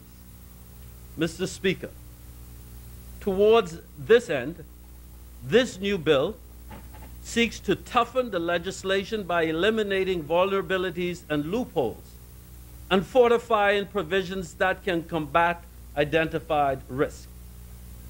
This Proceeds of Crime Bill 2018 has broadened the scope for fighting crime by encompassing the Tracing and Forfeiture of Proceeds and Drug Trafficking Act 1986 and the Proceeds of Crime Act 2000. The consolidation of these three bills rolled into one means a greater depth and a larger net to halt criminal activities. Mr. Speaker, for instance, both the Tracing and Forfeiture of Proceeds and Drug Trafficking Act 1986 and the Proceeds of Crime Act 2000, a subsidiary legislation, were created to exclusively handle all crimes dealing with the proceeds of drug trafficking alone. This bill, on the other hand, is more substantial, making provisions to cover all identified risks: money laundering, terrorism financing, terrorism, corruption, proliferation of weapons of mass destruction, human trafficking, virtual currency, digital representation of the value which can be digitally traded, and other factors that the minister by regulation may recommend. Mr. Speaker, further, this Proceeds of Crime Bill 2018 strengthens the previous legal framework through the establishment of a ministerial council and combats identified risk mentioned previously by stiffening penalties and introducing sanctions to hinder corruption. The ministerial council will have the responsibility of assessments as it relates to the effective implementation of Identified Risk Framework, or IRF, to eliminate identified risks.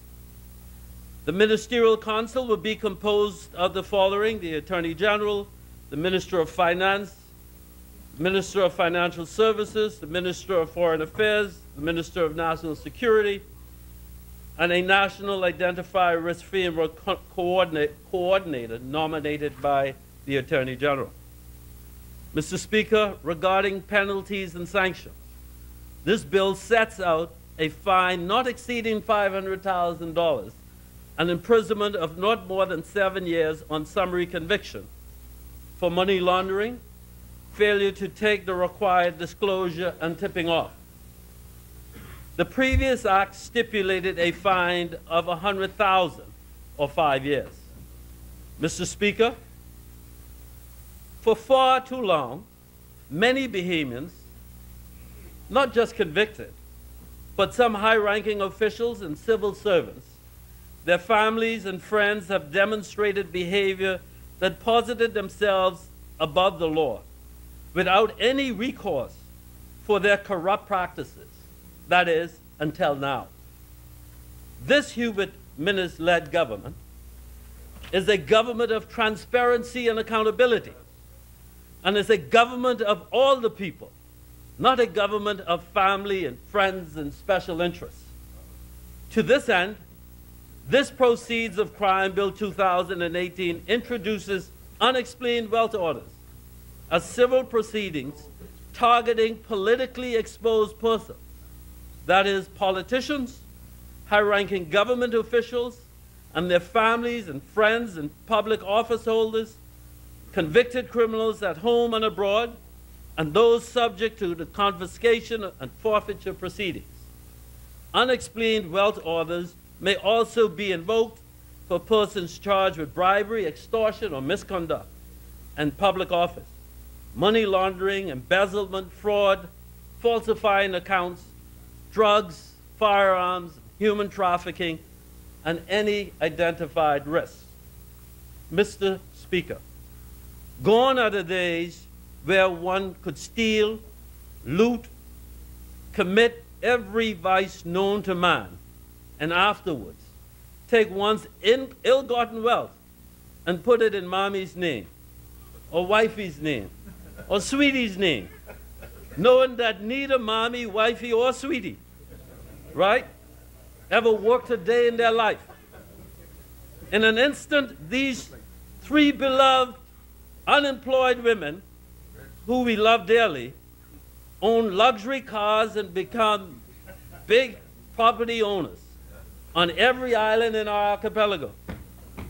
If you are engaging in criminal activities, this piece of legislation will expose you wherever you are and whoever you are, a blue-collar or a white-collar criminal, if you are, or no collar, if you are trafficking in drugs, guns, people, or if you are sitting in the boardroom engaging in money laundering or terrorist financing over the internet, you will be exposed through this bill. Like the U.S. Federal Racketeer Influence and Corruption Organizations Act, or the RICO Act of 1970, where there are criminal prosecutions. Its central focus is on patterns of criminal behavior, in the same way that the tenets of this Proceeds of Crime bill is also focused on patterns of criminal behavior. Mr. Speaker, this bill allows law enforcement to go directly after suspected criminals of ill-gotten wealth, while the Proceeds of Crime Act 2000 prevented law enforcement personnel from pursuing suspected persons of illegal assets without proof of money laundering. This bill eliminates any predicate offense. For example, if an officer of the court reasonably suspects a person of having illegally acquired $50,000, the officer would have had to bring proceedings under civil forfeiture. This new bill eliminates the need to prove the illegal funds came from any specific offense, as Clause 8 gives law enforcement ability to arrest for money laundering even if the subject was not charged with a specific offense. To put succinctly, this Proceeds of Crime bill removes the need to have another offense levied against the subject to attach a charge of money laundering. The police will also now have the powers to make application to the Supreme Court based on reasonable suspicion that the subject's total wealth exceeds the value of lawfully obtained wealth, and that the wealth was lawfully obtained. What this means is, if a high-ranking official, a civil servant, anyone has money or property whereby the origin of that asset cannot be shown to be legitimately obtained, then an unexplained wealth order can be issued. There is no hiding place and no longer a way around keeping assets derived from crime. The Proceeds of Crime Bill 2018 gives the subject a 28-day period to have the unexplained wealth order revoked, at which time the subject of the order must bear the burden of proof and show that their assets were lawfully obtained. Mr. Speaker, this bill specifically delineates recovery of the proceeds and properties here and abroad that are used in the commission of an identified risk proceeding from civil forfeiture of the proceeds of criminal conduct and illicit cash.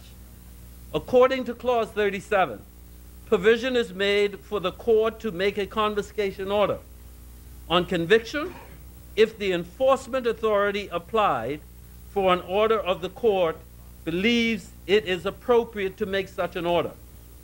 The bill states that where a confiscation order is made for property in a foreign jurisdiction and it is no longer subject to appeal, the enforcement authority may request assistance from appropriate authorities in foreign jurisdictions to enforce the said order.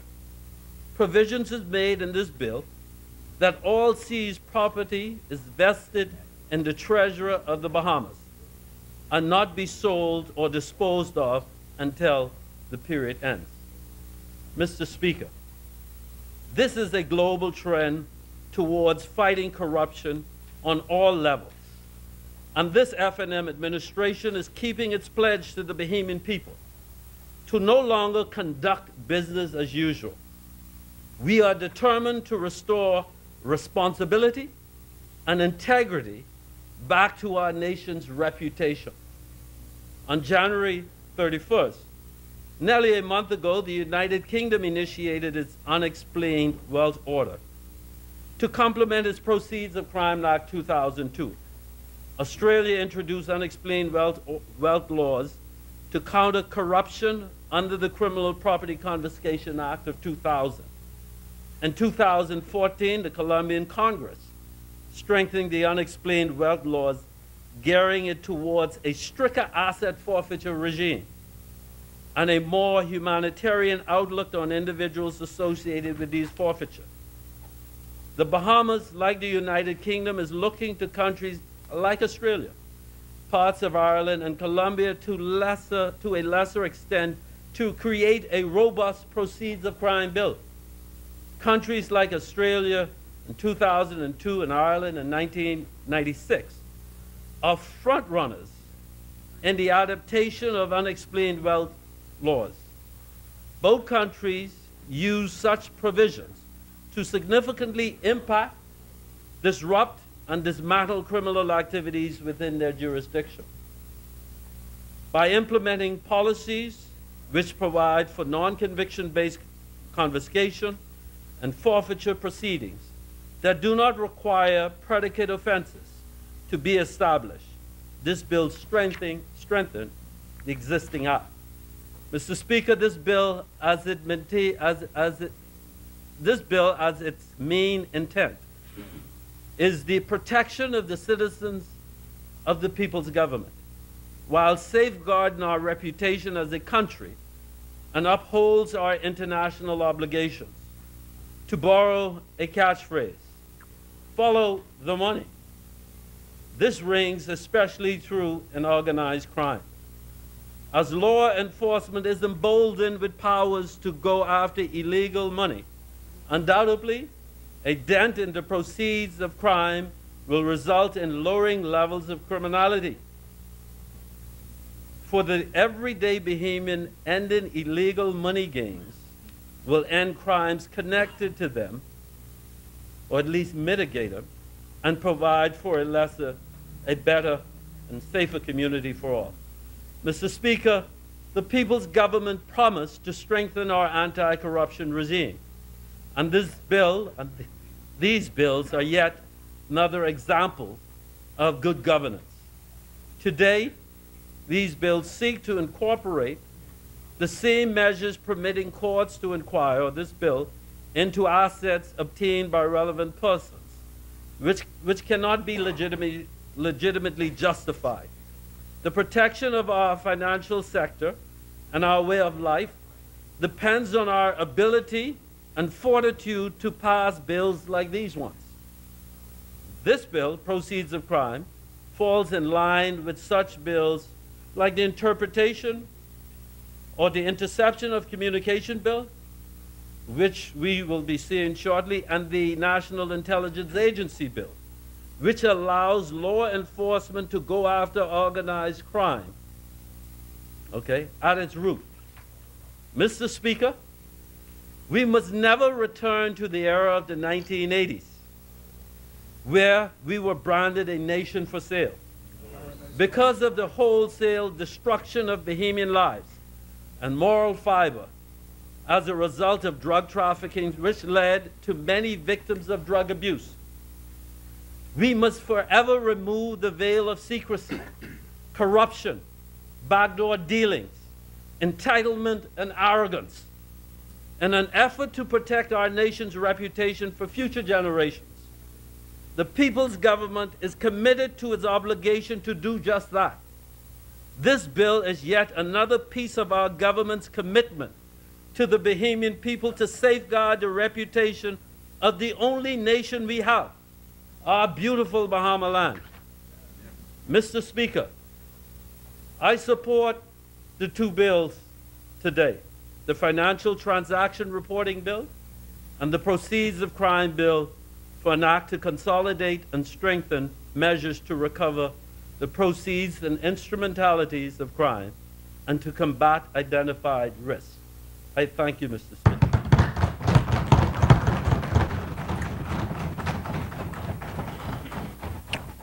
As many, the chair recognizes the honorable member for Exumas and Ragged Island. Thank you very much indeed, Mr. Speaker.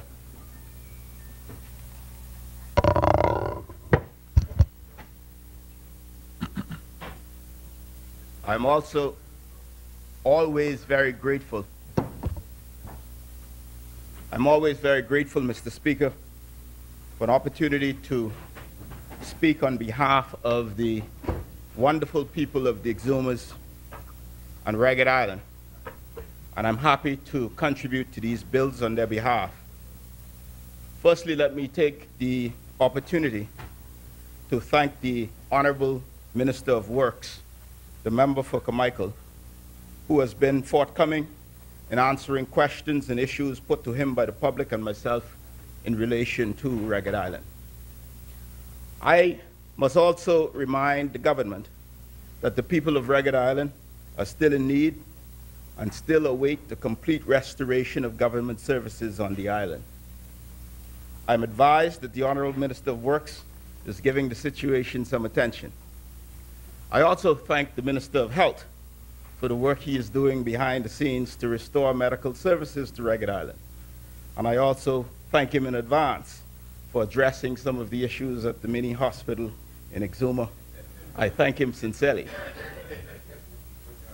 Mr. Speaker, I stand to contribute to the debate on the two pieces of legislation before us that can fundamentally impact on the Bahamian people, not just in financial services, but also across the business community, throughout the spectrum of politics and the Bahamian people at large. Before I do so, let me say a word on the recently passed Credit Reporting Bill 2017, which was debated and sent to the upper chamber without a single word from the opposition, whilst the palace intrigue played out in this place the other day. Had we been allowed to properly debate the legislation, I would have supported it, Mr. Speaker. I would have supported it, Mr. Speaker, with a few recommendations to strengthen it and protect vulnerable Bahamians. In my view, over time, the bill will bring certain benefits, including enhancing the integrity of financial systems, ultimately reducing loan arrears, and these are ideals I support. However, in the short term, it is the small man who would feel significant pain as a result of its implementation. In theory, the bill will allow banks and other lenders to access data on every individual and corporate borrower in the country, enabling them to assess creditworthiness of applicants, looking at existing obligations and track records with other institutions. There is currently no effective mechanism to track an individual bouncing from one institution to another, leaving a trail of unpaid bills behind.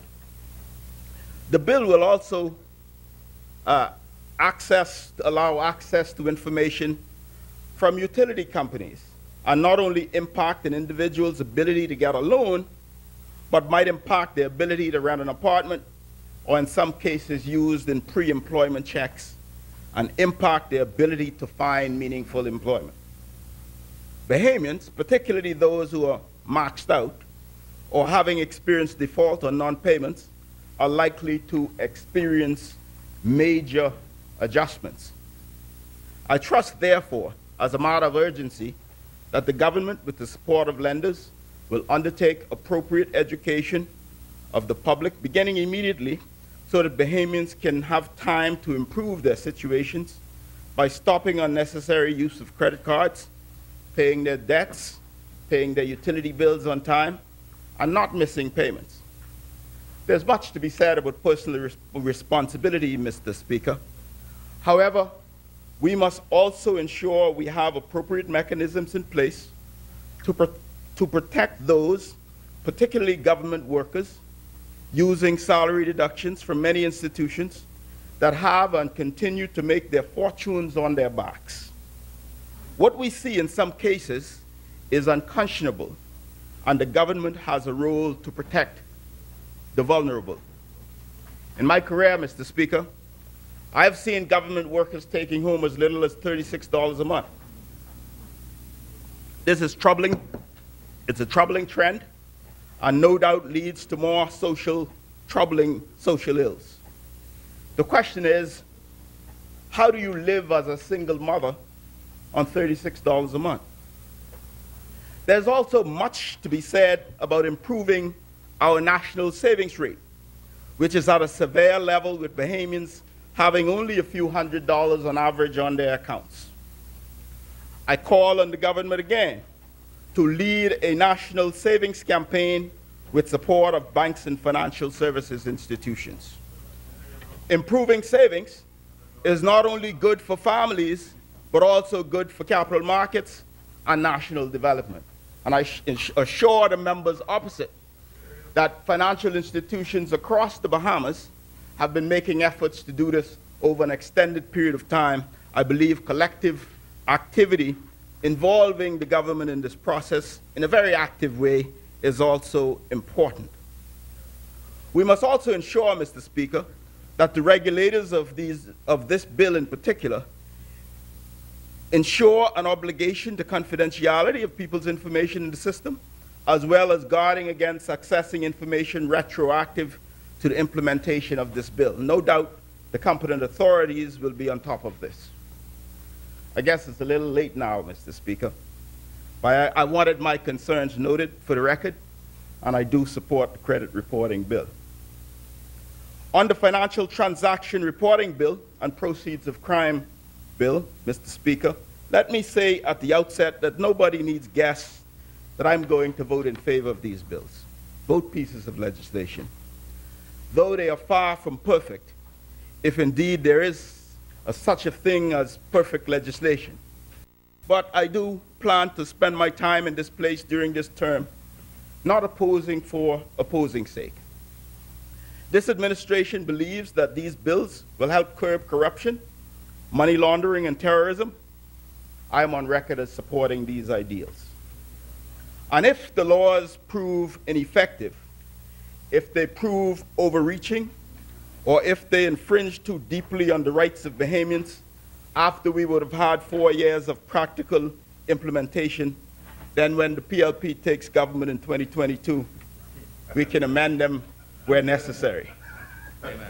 But until that time, Mr. Speaker, let me urge the government to consider the sound and practical advice of practicing professionals in the industries impacted, so as not to risk overregulation. We must not simply accept, lock, stock, and barrel, the suggestions of international bodies without localizing them in our best interest as a jurisdiction. Yes, we must conform, we must address international concerns as we operate in a global environment, but we can't do that at the expense of killing businesses and industries that are the lifeblood of thousands of Bahamians. So in principle, I support the intent of the legislation. I believe that the bills would result in the strengthening of anti-money laundering protocols, but I do have some concerns. Let me say in full disclosure that I have personal financial interests in the financial services and insurance industry, as well as the money transfer business that exists, that existing FTRA legislation already regulates, though I believe that information is public knowledge. I'm not going to go through the entirety of both bills, but I'd like to point out some areas that I think warrant clearer definition and description, or they could become problematic. Mr. Speaker, in the previous version of the legislation, Section 3 states the definition of financial institutions and implicitly includes the property and casualty general insurance industry in this definition. I say the previous version based on some commentary and correspondence I've seen. The Attorney General has indicated that this would be excluded from the bill, although I haven't yet seen those amendments. However, I will take the AG's word for it until we in fact see the amended version of the bill. In the meantime, though, I applaud the government for having the good measure to take this provision out and for realizing it appears that it is absolutely essential for meaningful industry consultation when dealing with these wide-ranging pieces of legislation. Financial services providers are generally deeply committed to protecting the credibility and integrity of their industry. We must therefore not overregulate the sector as we arguably did in 2000. Industry knowledge is not easily duplicated.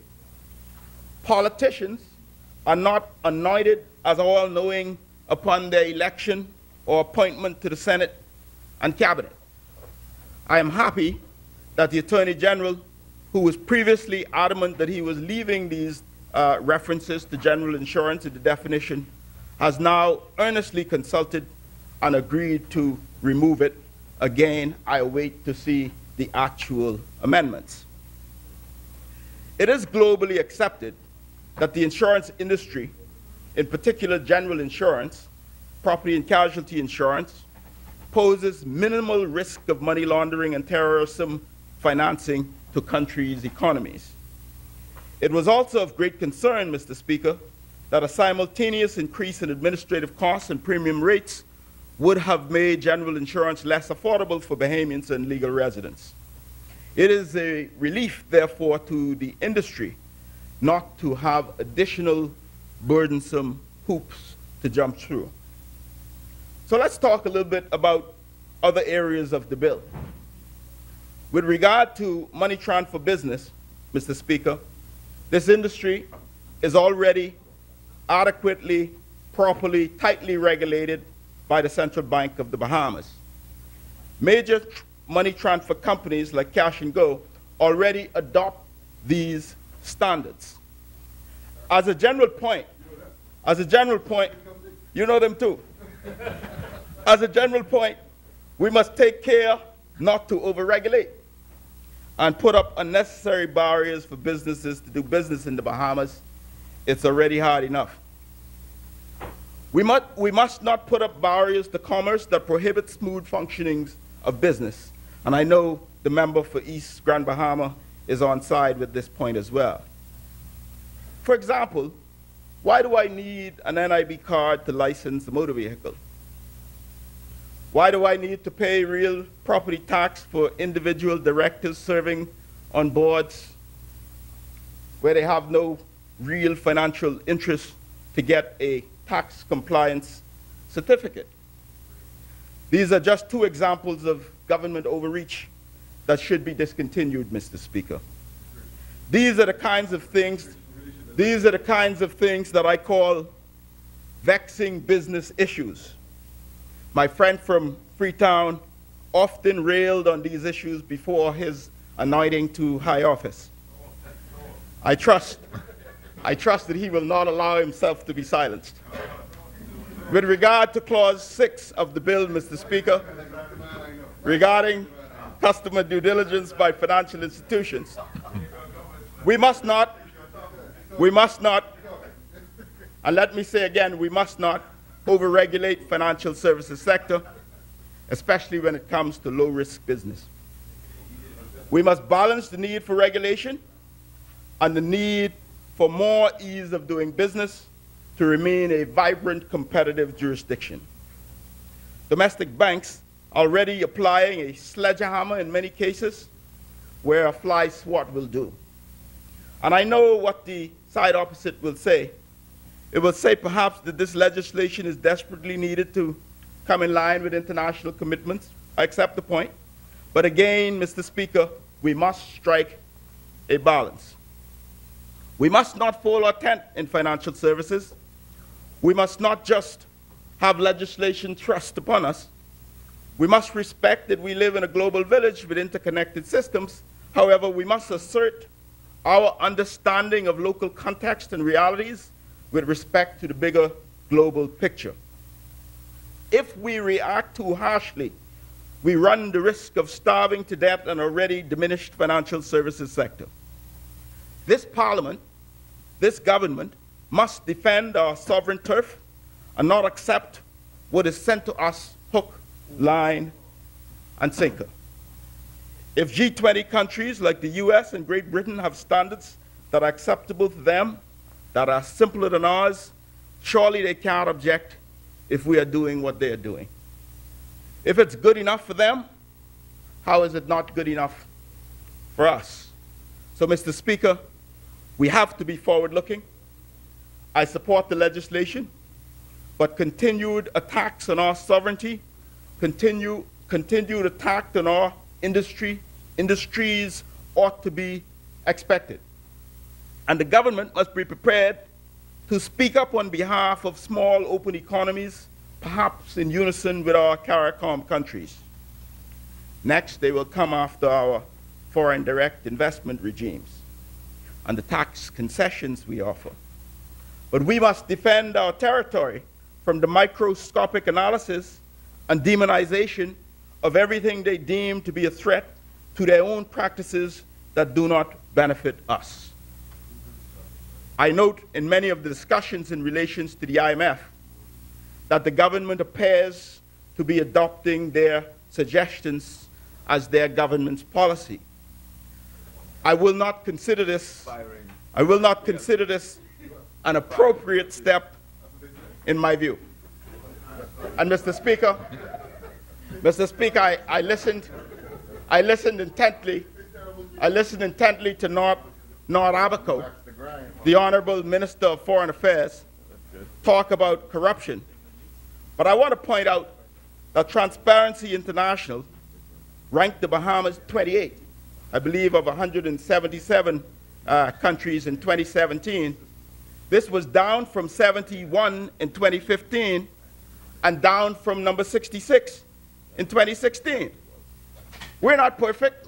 We do have some issues, but we must not talk down our country, especially on the international stage. And I know the good member from North Abaco is a new age politician like me, so I trust that in the future, especially on the international stage, we will not be on our soapbox talking about corruption in the Bahamas, but we will be talking up the economy and the country of the Bahamas. Point of privilege. Being a member assails me directly, right? Mr. Speaker, I don't know where the side opposite gets this from, that we're all over the world talking down the economy of the Bahamas. Yeah. Or speaking to corruption in the Bahamas. But corruption is all across the world. It's internationally known. That's why these international agencies get up and they rate us. So there's no secret about what is going on in the Bahamas. The world knows what's going on in the Bahamas. There's no secret. What we're trying to do is be transparent and open in the way we approach governance in the Bahamas. That's all we're doing. And this idea that somehow, when we be honest and open and transparent about what's going on in the Bahamas, that it's talking down the Bahamas or it's discouraging international investment opportunities. I want that to be put to rest. That is not true. You're commended when you do. Because international organizations want to know that they are coming to a country that to do business, where legislation is strong against corruption.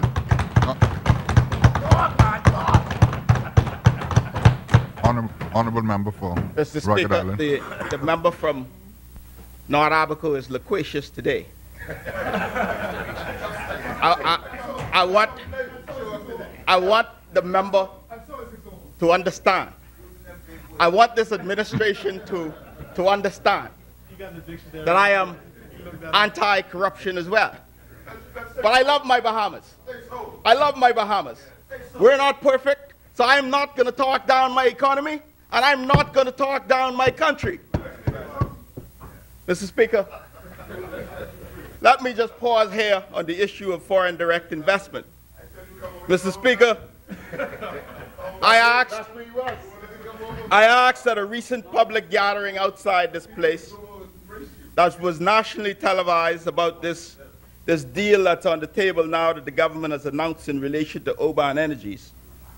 I asked, Mr. Speaker, that they show the Bahamian people the money. Mr. Speaker, the other side seemed to be saying that since the last administration, which they tried to brand as irredeemably corrupt, approved a deal in principle with Oban Energies, with the caveat that it gets regulatory approval from numerous government agencies, that this makes it okay for the current administration to sign a heads of agreement with this company.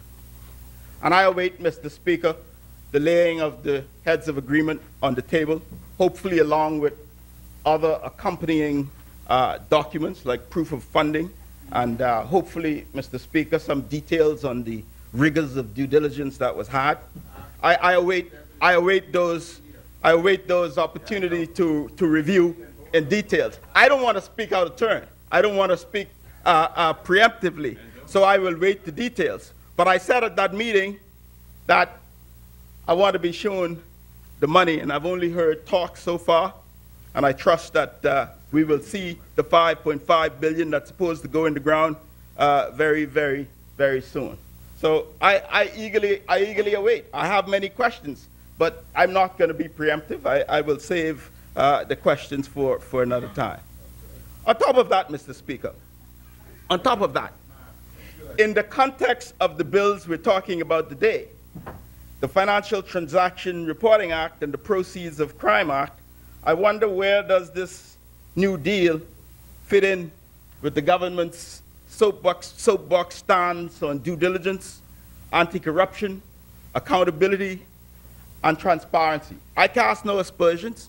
I just wonder about the connection. I trust that the company,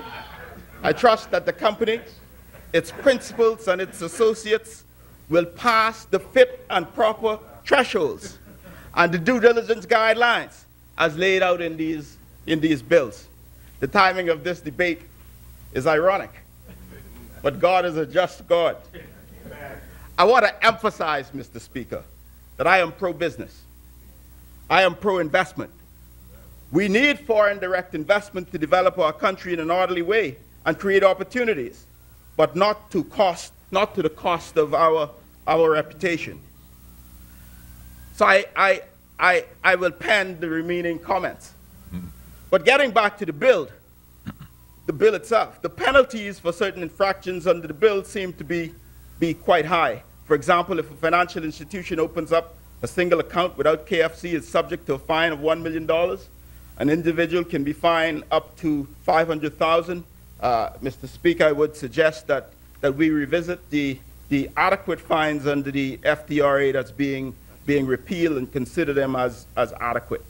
Mr. Speaker, with respect to the definition of politically exposed persons, all of us here are politically exposed persons, but I believe the definition is extremely broad. I saw some additional comments. I haven't had a chance to truly assess them, but the bill should clarify, in my view, whether directors of state-owned corporations qualify as PEPs, politically exposed persons. The definition on page 9 of the FDRA bill of senior management of state-owned corporations seems to suggest that all of the members of statutory boards would be considered politically exposed persons. It is my view that every individual serving on a government board will be very concerned about this. I'm certain that many of them didn't sign on for that, and you will see some resignations effective immediately on the implementation of this bill. These directors would populate an already small pool of people serving in these capacities. The government must take care not to reduce the pool of persons willing to serve in these positions even further. I strongly suggest that we look at this. The government should also address the very tribal nature of such appointments, keeping in mind that all Bahamians, PLPs, FNMs, and everyone in between must be utilized to move our nation forward. I would in fact recommend that when a new administration comes in, that they consider leaving a few of the competent directors of the previous boards in place for continuity, especially in highly technical businesses like BPL and Bank of Bahamas, for example. The pool of suitable directors is decidedly small, and we must use the best and brightest in our country to advance our institutions. The political cleansing that we see after a change in administration is not fitting of a modern progressive society, and I call for more political maturity in this regard. The broad definition and interpretation of PEPs is extremely troubling.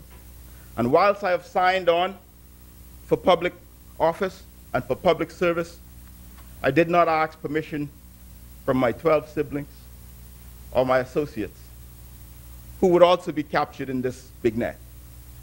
Again, we must not diminish the already small pool of persons committed and qualified to offer to serve our country. So, Mr. Speaker, we must take care not to become further uncompetitive with such sweeping changes, and the government must fully lean on its practicing professionals to guard against measures increasing the cost of doing business, increasing the lack of ease of doing business, and reducing the desirability of the jurisdiction. Mr. Speaker, wrapping up my remarks in this legislation, we have to guard against it making it more difficult in the Bahamas and making the Bahamas less competitive. It's already more onerous to open a bank account in the Bahamas than in the USA. Will these measures truly benefit the ease of doing business? I would find it hard to swallow that the FATF, the CFATF, and the OECD believes that the standard the USA uses is not sufficient for the Bahamas. I am told that a Bahamian can walk into a bank off the streets in Florida and leave in 15 minutes with a bank account, with a checkbook, and a debit card. Whilst this process can take weeks in the Bahamas for the same individual. I am told, Mr. Speaker, I am told that the father of a politically exposed person took 4 months to be approved to open an account with a local bank. We must take care that we're not overreaching. U.S. banks in states like Delaware, Wyoming, Nevada, and Oregon are already capturing much of our traditional financial service business with their proverbial onshore financial centers, taking business from what they term offshore financial centers. We must not shoot ourselves in the foot by going further than international standards. The international standards, large companies are prepared to do themselves, because these efforts will consistently and continually undermine our industries in the Bahamas.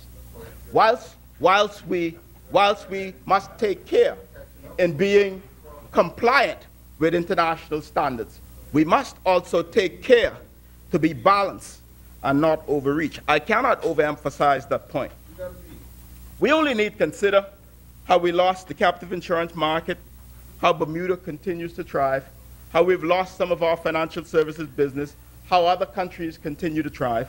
And I emphasize the need for sobriety and the need for balance in implementing these standards that's sent down to us. With respect to the Proceeds of Crime bill, Mr. Speaker, I do have one major concern. Looking at Section 5 and Section 6 of the bill, Mr. Speaker, it speaks to the seizure of assets without conviction. It says the court, on an application by the enforcement authority, shall grant a civil forfeiture order in respect of property within the jurisdiction of the Bahamas where it finds, on a balance of probabilities, that such property is proceeds of criminal conduct and instrumentality of terrorist property. There is a provision where a confiscation order may be had if a person is charged. Mr. Speaker, I implore this administration to seriously look into whether this section can stand up to constitutional scrutiny.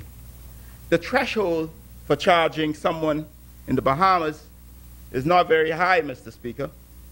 We should not, in our haste, be so quick to leave behind the basic tenets of law that a person is presumed innocent until guilt is proven.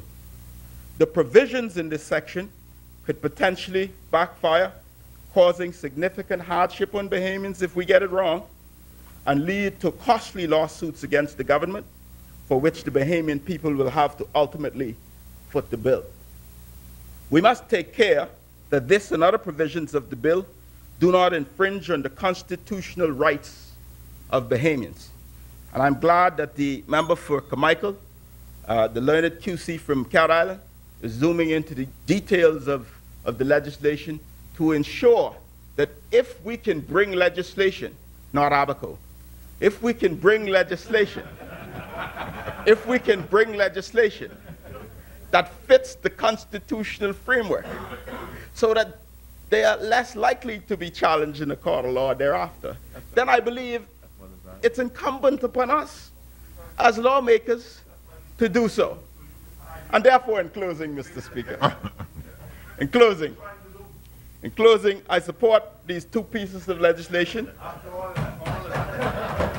I support the legislation, as I said so before, but it's my job as a member of Parliament, duly elected to speak on the behalf of people of Exuma and Ragged Island, to make better bills. And therefore, I contribute. And I trust that the government will consider, in the spirit of political maturity, the interventions that I've made and the suggestions that I've made, and consider the amendments for the betterment of our Bahamas and to create better bills. On behalf of the people of Exumas, on behalf of the people of Ragged Island, I thank you, Mr. Speaker.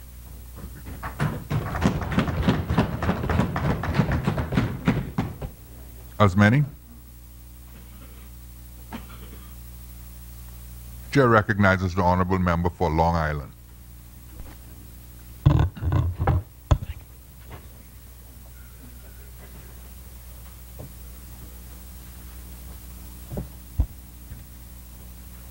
Mr. Speaker, I rise on behalf of the wonderful people of Long Island, whom I have the distinct pleasure and privilege to serve in this honorable place. Mr. Speaker, which I leave, I'd like to make a few comments before getting into the bills. Mr. Speaker, today I'd like to wish a happy birthday to my baby brother, Donato. Turns 27 today. I'd also like to wish a happy birthday to Ms. Dillis Smith, a loyal, hard-working, die-hard supporter. Dillis, I thank you for all that you do.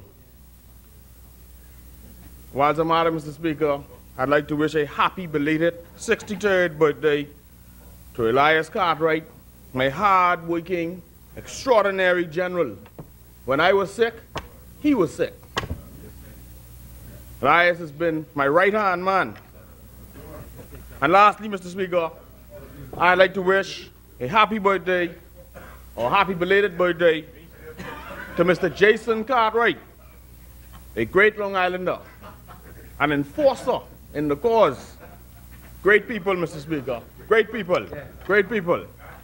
Mr. Speaker, before I begin my contribution, I'd like to also extend sincerest condolences to the Honorable Larry Cartwright, former MP, my campaign manager, former minister, now Consul General, Mr. Delbert Cartwright, a loyal supporter, Mr. Luxley Cartwright, Mrs. Charlotte Morse, and Mrs. Muriel Cartwright on the passing of their mother, Mrs. Emma Cartwright. Just this past December 4th, they lost their father, Mr. Delbert Cartwright Sr. I'd also like to extend condolences to the family of Mr. Erskine Haddon, who recently perished in a house fire, and to the family of Mr. Evie Knowles, who was funeralized in early January. Mr. Speaker, I further extend my condolences to Sir Duard Knowles, a national gem whose footprints are forever in the sands of our time. Mr. Speaker, on Tuesday, I was a victim of a hit and run.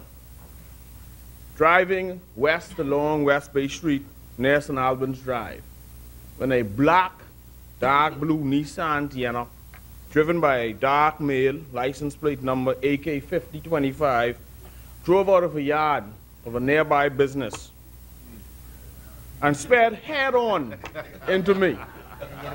Not reversing, Mr. Speaker, head-on. Then the driver reversed his vehicle and sped along Bay Street heading east, notwithstanding the fact that there were witnesses clearly on site, and it was recorded by 700 Islands video cameras. AK5025, Prime Minister. You know, Mr. Speaker, I'm fine. Thank God the driver's side was on the right. However, my car is seriously damaged. And just yesterday, I found out that the lady killed along West Bay Street by hit and run yesterday morning was Penny Sarah, a longtime friend, a schoolmate. A mother, Rachel Sarah, taught me English language and English literature from grades 7 to 12, and her father was the community doctor while stationed at the clinic in Sims, Long Island for many years. Penny was a wonderful person, always laughing, loving, smiling, joking. When I saw her a few months ago, we talked and laughed about old stories and pondered about the future. This is so very sad. Given my experience the day before, Mr. Speaker, I'm even more troubled and saddened by this. Whenever someone could hit you and drive off as if your life and property does not matter, as if your injury at their reckless and callous hands does not matter, it is indicative that we as a society need to reset, and that some among us have lost their way and can only be compared to subhuman, heartless monsters. There is an absolute need, Mr. Speaker, to strengthen our laws as it relates to hit and runs. The police officer told me of thousands of uninsured drivers on our roads, and the need to clamp down on that, even if it means having serious and frank conversations with insurance companies relative to their processes. For example, people being allowed to enter into insurance contracts, paying enough to have a temporary certificate issued to license their vehicle for the year, and then upon licensing, never returning to pay and allowing it to lapse. Unquestionably, the vehicular licensing processes must be reviewed. People must know that there will be consequences for such barbarous, inhuman acts. This is becoming too frequent. It is as if some people have no moral code, no moral center, no sense of right and wrong, no decency. Rest in peace, Penny. I extend my deepest sympathies to Dr. and Mrs. Sierra, and to her siblings, Dan and Bonnie. Mr. Speaker, I support the compendium of bills being brought forth today. That is the Financial Transactions Reporting Bill and the Proceeds of Crime Bill. These bills go hand in hand and serves as the member for Kalani's blueprint for the development of an appropriate, modernized framework, regulatory framework. The criminal is evolving, and so we must. Mr. Speaker, much like Woodes Rogers, the Prime Minister's motto must be, pirates expelled, commerce restored. Prime Minister, we are chasing the pirates out of town. Mr. Speaker, the bills capture a host of serious offenses that, when an earlier version was drafted, may not have been so prolific. These offenses range from child porn to weapons of mass destruction, to nuclear proliferation, to terrorism, to cybercrime, to money laundering, etc. Moreover, the Proceeds of Crime Bill takes into account up-to-date tactics devised by criminals to avoid apprehension, wherein jewelry and precious stones are used as currency in place of traditional dollars and cents or the equivalent currency. That said, one would urge the new age currency like bitcoins also be considered and placed within this bill. Notably, Mr. Speaker, given the number of extraditions we have seen without property being confiscated, and other nefarious, corrupt acts by politicians, civil servants, and the like. The bill proposes a non-conviction forfeiture of proceeds of crime. Undoubtedly, this would set many criminal minds to wonder and causes civil law procedures to fill any gaps left open by criminal proceedings. In recent months, the Caribbean Financial Action Task Force, CFATF, panned the Bahamas' anti-money laundering regime, effectively putting the same on probation over increasing weaknesses. Subsequent to CFATF's July 2017 report, the Bahamas' National Risk Assessment of our anti-money laundering and terrorism financing structure determined that there was much left to be desired. The report further concluded that the overall vulnerability of designated non-financial businesses and professions, namely web shops, pawnbrokers, dealers in metals and precious stones, check cashing services, non-profit organizations, and payday lenders, were exposed to, quote, a high level of money laundering and terrorism financing risk. Mr. Speaker, these entities are most vulnerable to domestic money laundering risk and international money laundering and terror financing risk. An inspector from our country's central bank further concluded in a recent Tribune article that banks and trust companies were, quote, on probation following that report. The CFATF's report identified an incomplete national risk assessment, lack of investigations and prosecutions relative to money laundering, identified several unverified banking facilities, cited even the central bank, Mr. Speaker, for being too limited in its sanctioning of financial institutions in breach, spoke to the weak and/or limited capacity of law enforcement agencies to enforce the law, ineffective and/or limited sanctions, no money laundering convictions, purportedly a disproportionate trend of suspicious transactions reports when contrasted to the size of the local financial services industry. Notably, in 2017, the Bahamas was only rated compliant on 8 out of 40 anti-money laundering recommendations as set out by FATF. Moreover, we were found to only be, quote, partially compliant, end quote, on 21 of 40 technical standards. There's been a year-over-year deterioration relative to the Bahamas' anti-money laundering and counterterrorism financing defenses. And so these bills are coming in at the right time.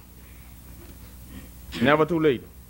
Given the above, Mr. Speaker, the possibility that the Bahamas is being evaluated yet again this year and possibly facing the dreaded blacklisting or gray listing for non-compliance causes us to take the steps to cause a complete overhaul, a much-needed complete overhaul. I welcome the creation of a confiscated assets fund, which can be used to assist in funding social and educational programs, sports development, culture, law enforcement, and to support families and dependents of slain law enforcement officers. If one was to examine the web shops, though they were legalized by the other side in 2014, no supervisory regime has been implemented and administered.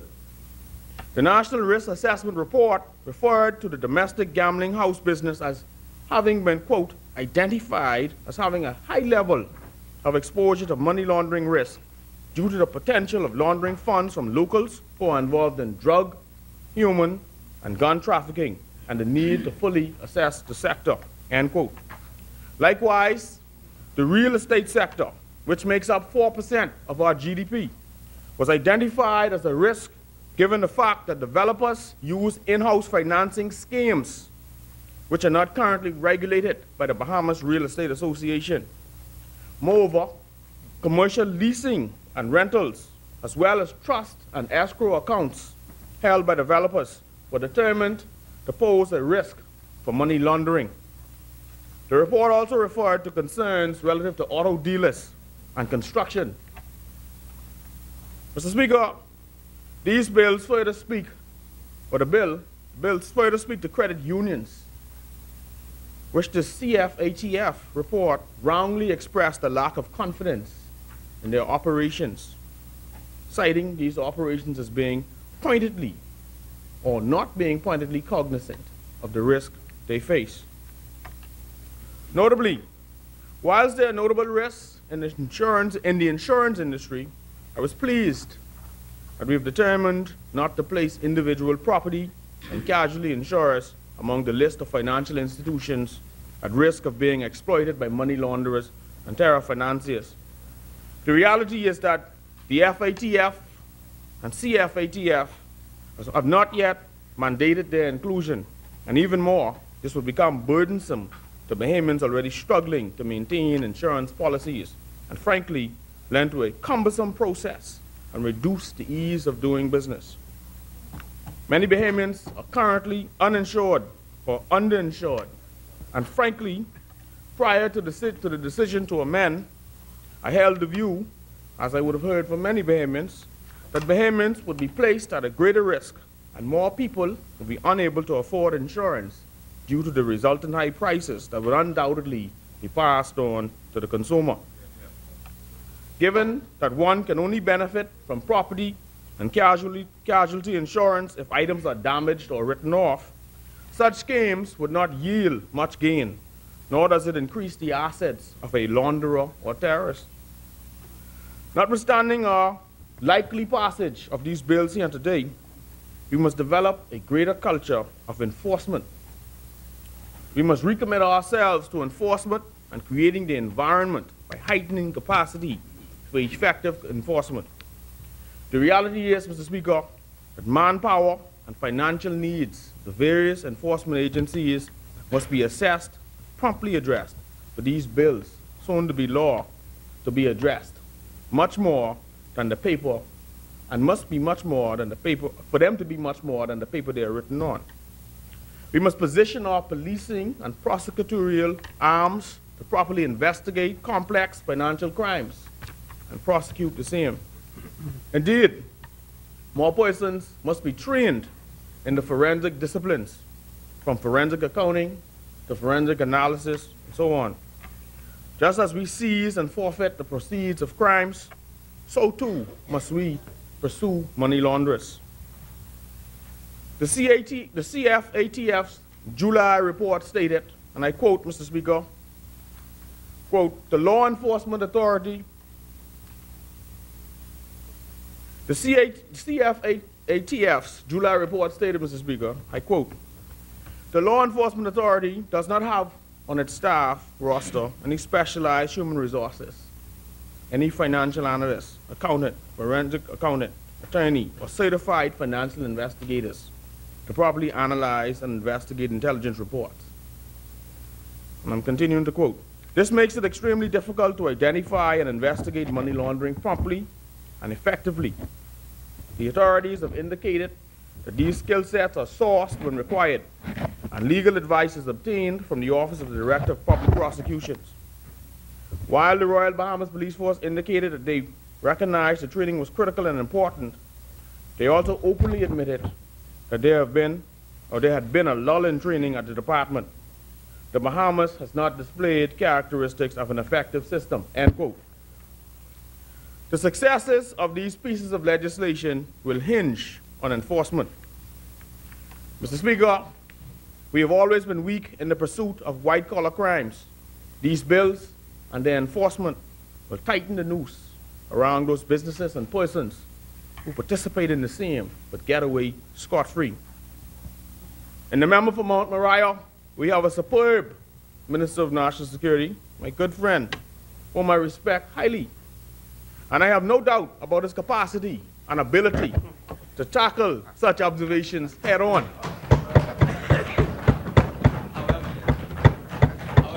Mr. Speaker, I appreciate that the unexplained, and I might hear you, that's all right. Mr. Speaker, I appreciate that the unexplained wealth order aspect of the Proceedings of Crime Bill attempts to demonstrate a flexibility that traverses both the civil and the criminal law. I appreciate that.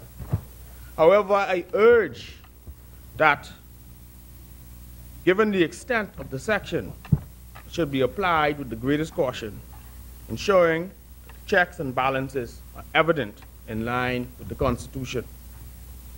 Whilst at it, Mr. Speaker, I also say that the applicability of the new legislation relative to attorneys must also bear the same checks and balances with respect to the Bar Code. Mr. Speaker, when you consider the drug era that was once pervasive and the likely participation of persons in human and firearms trafficking, no doubt there are many who believe that asset seizures and confiscations have not been employed as a ready tool in the fight against organized crime. There have been multiple cases of extraditions with very little forfeiture of assets.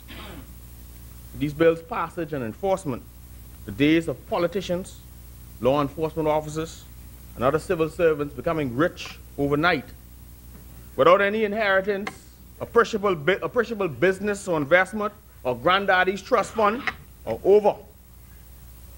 They're over. There's no more political cowboys and bandits, Kalani. Today, the fast and grubby hands in the public service and public office, the corrupt and the sticky-fingered, must be in fear.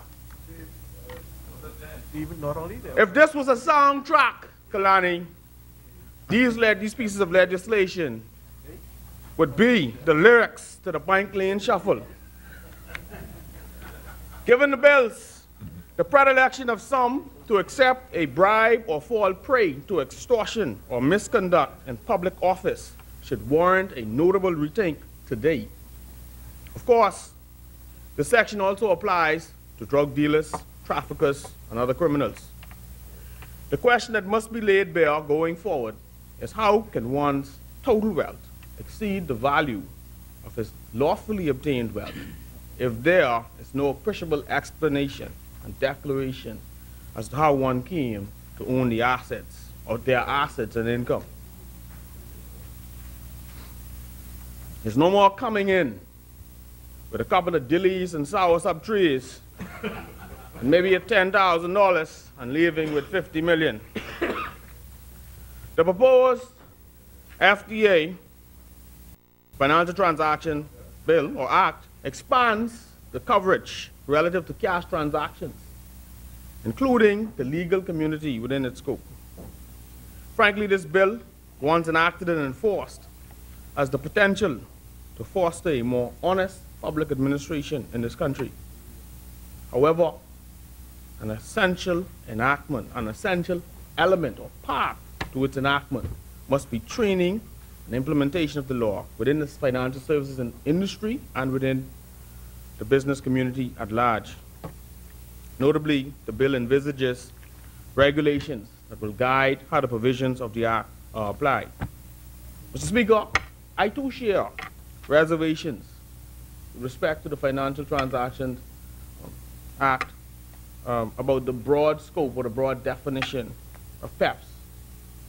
And I think this too ought to be revisited. However, we must be mindful.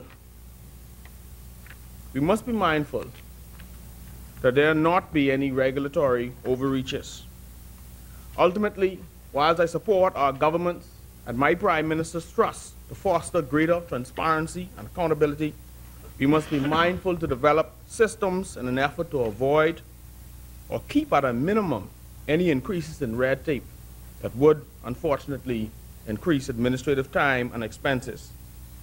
As I've said before, we must factor our local circumstances within the ambit of our global obligations. A few months ago, Governor of the Central Bank, John Roll, unveiled a new anti-money laundering, counter-terrorist financing strategy. This is a step in the right direction.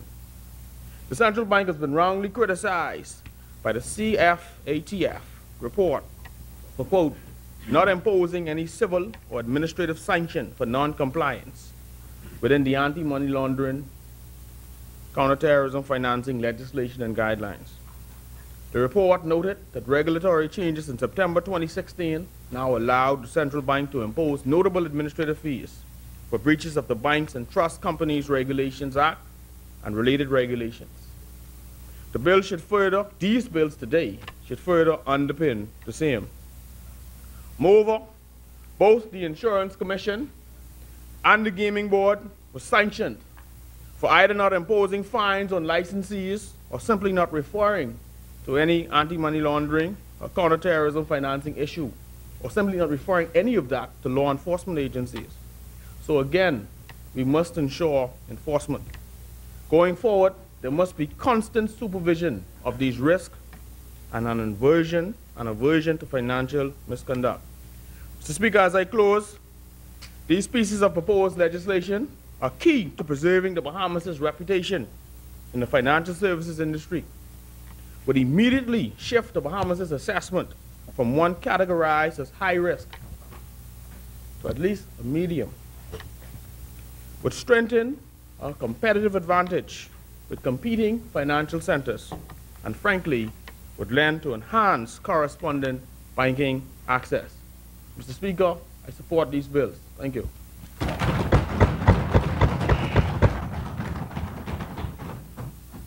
As many, the chair recognizes the honorable member for Elizabeth.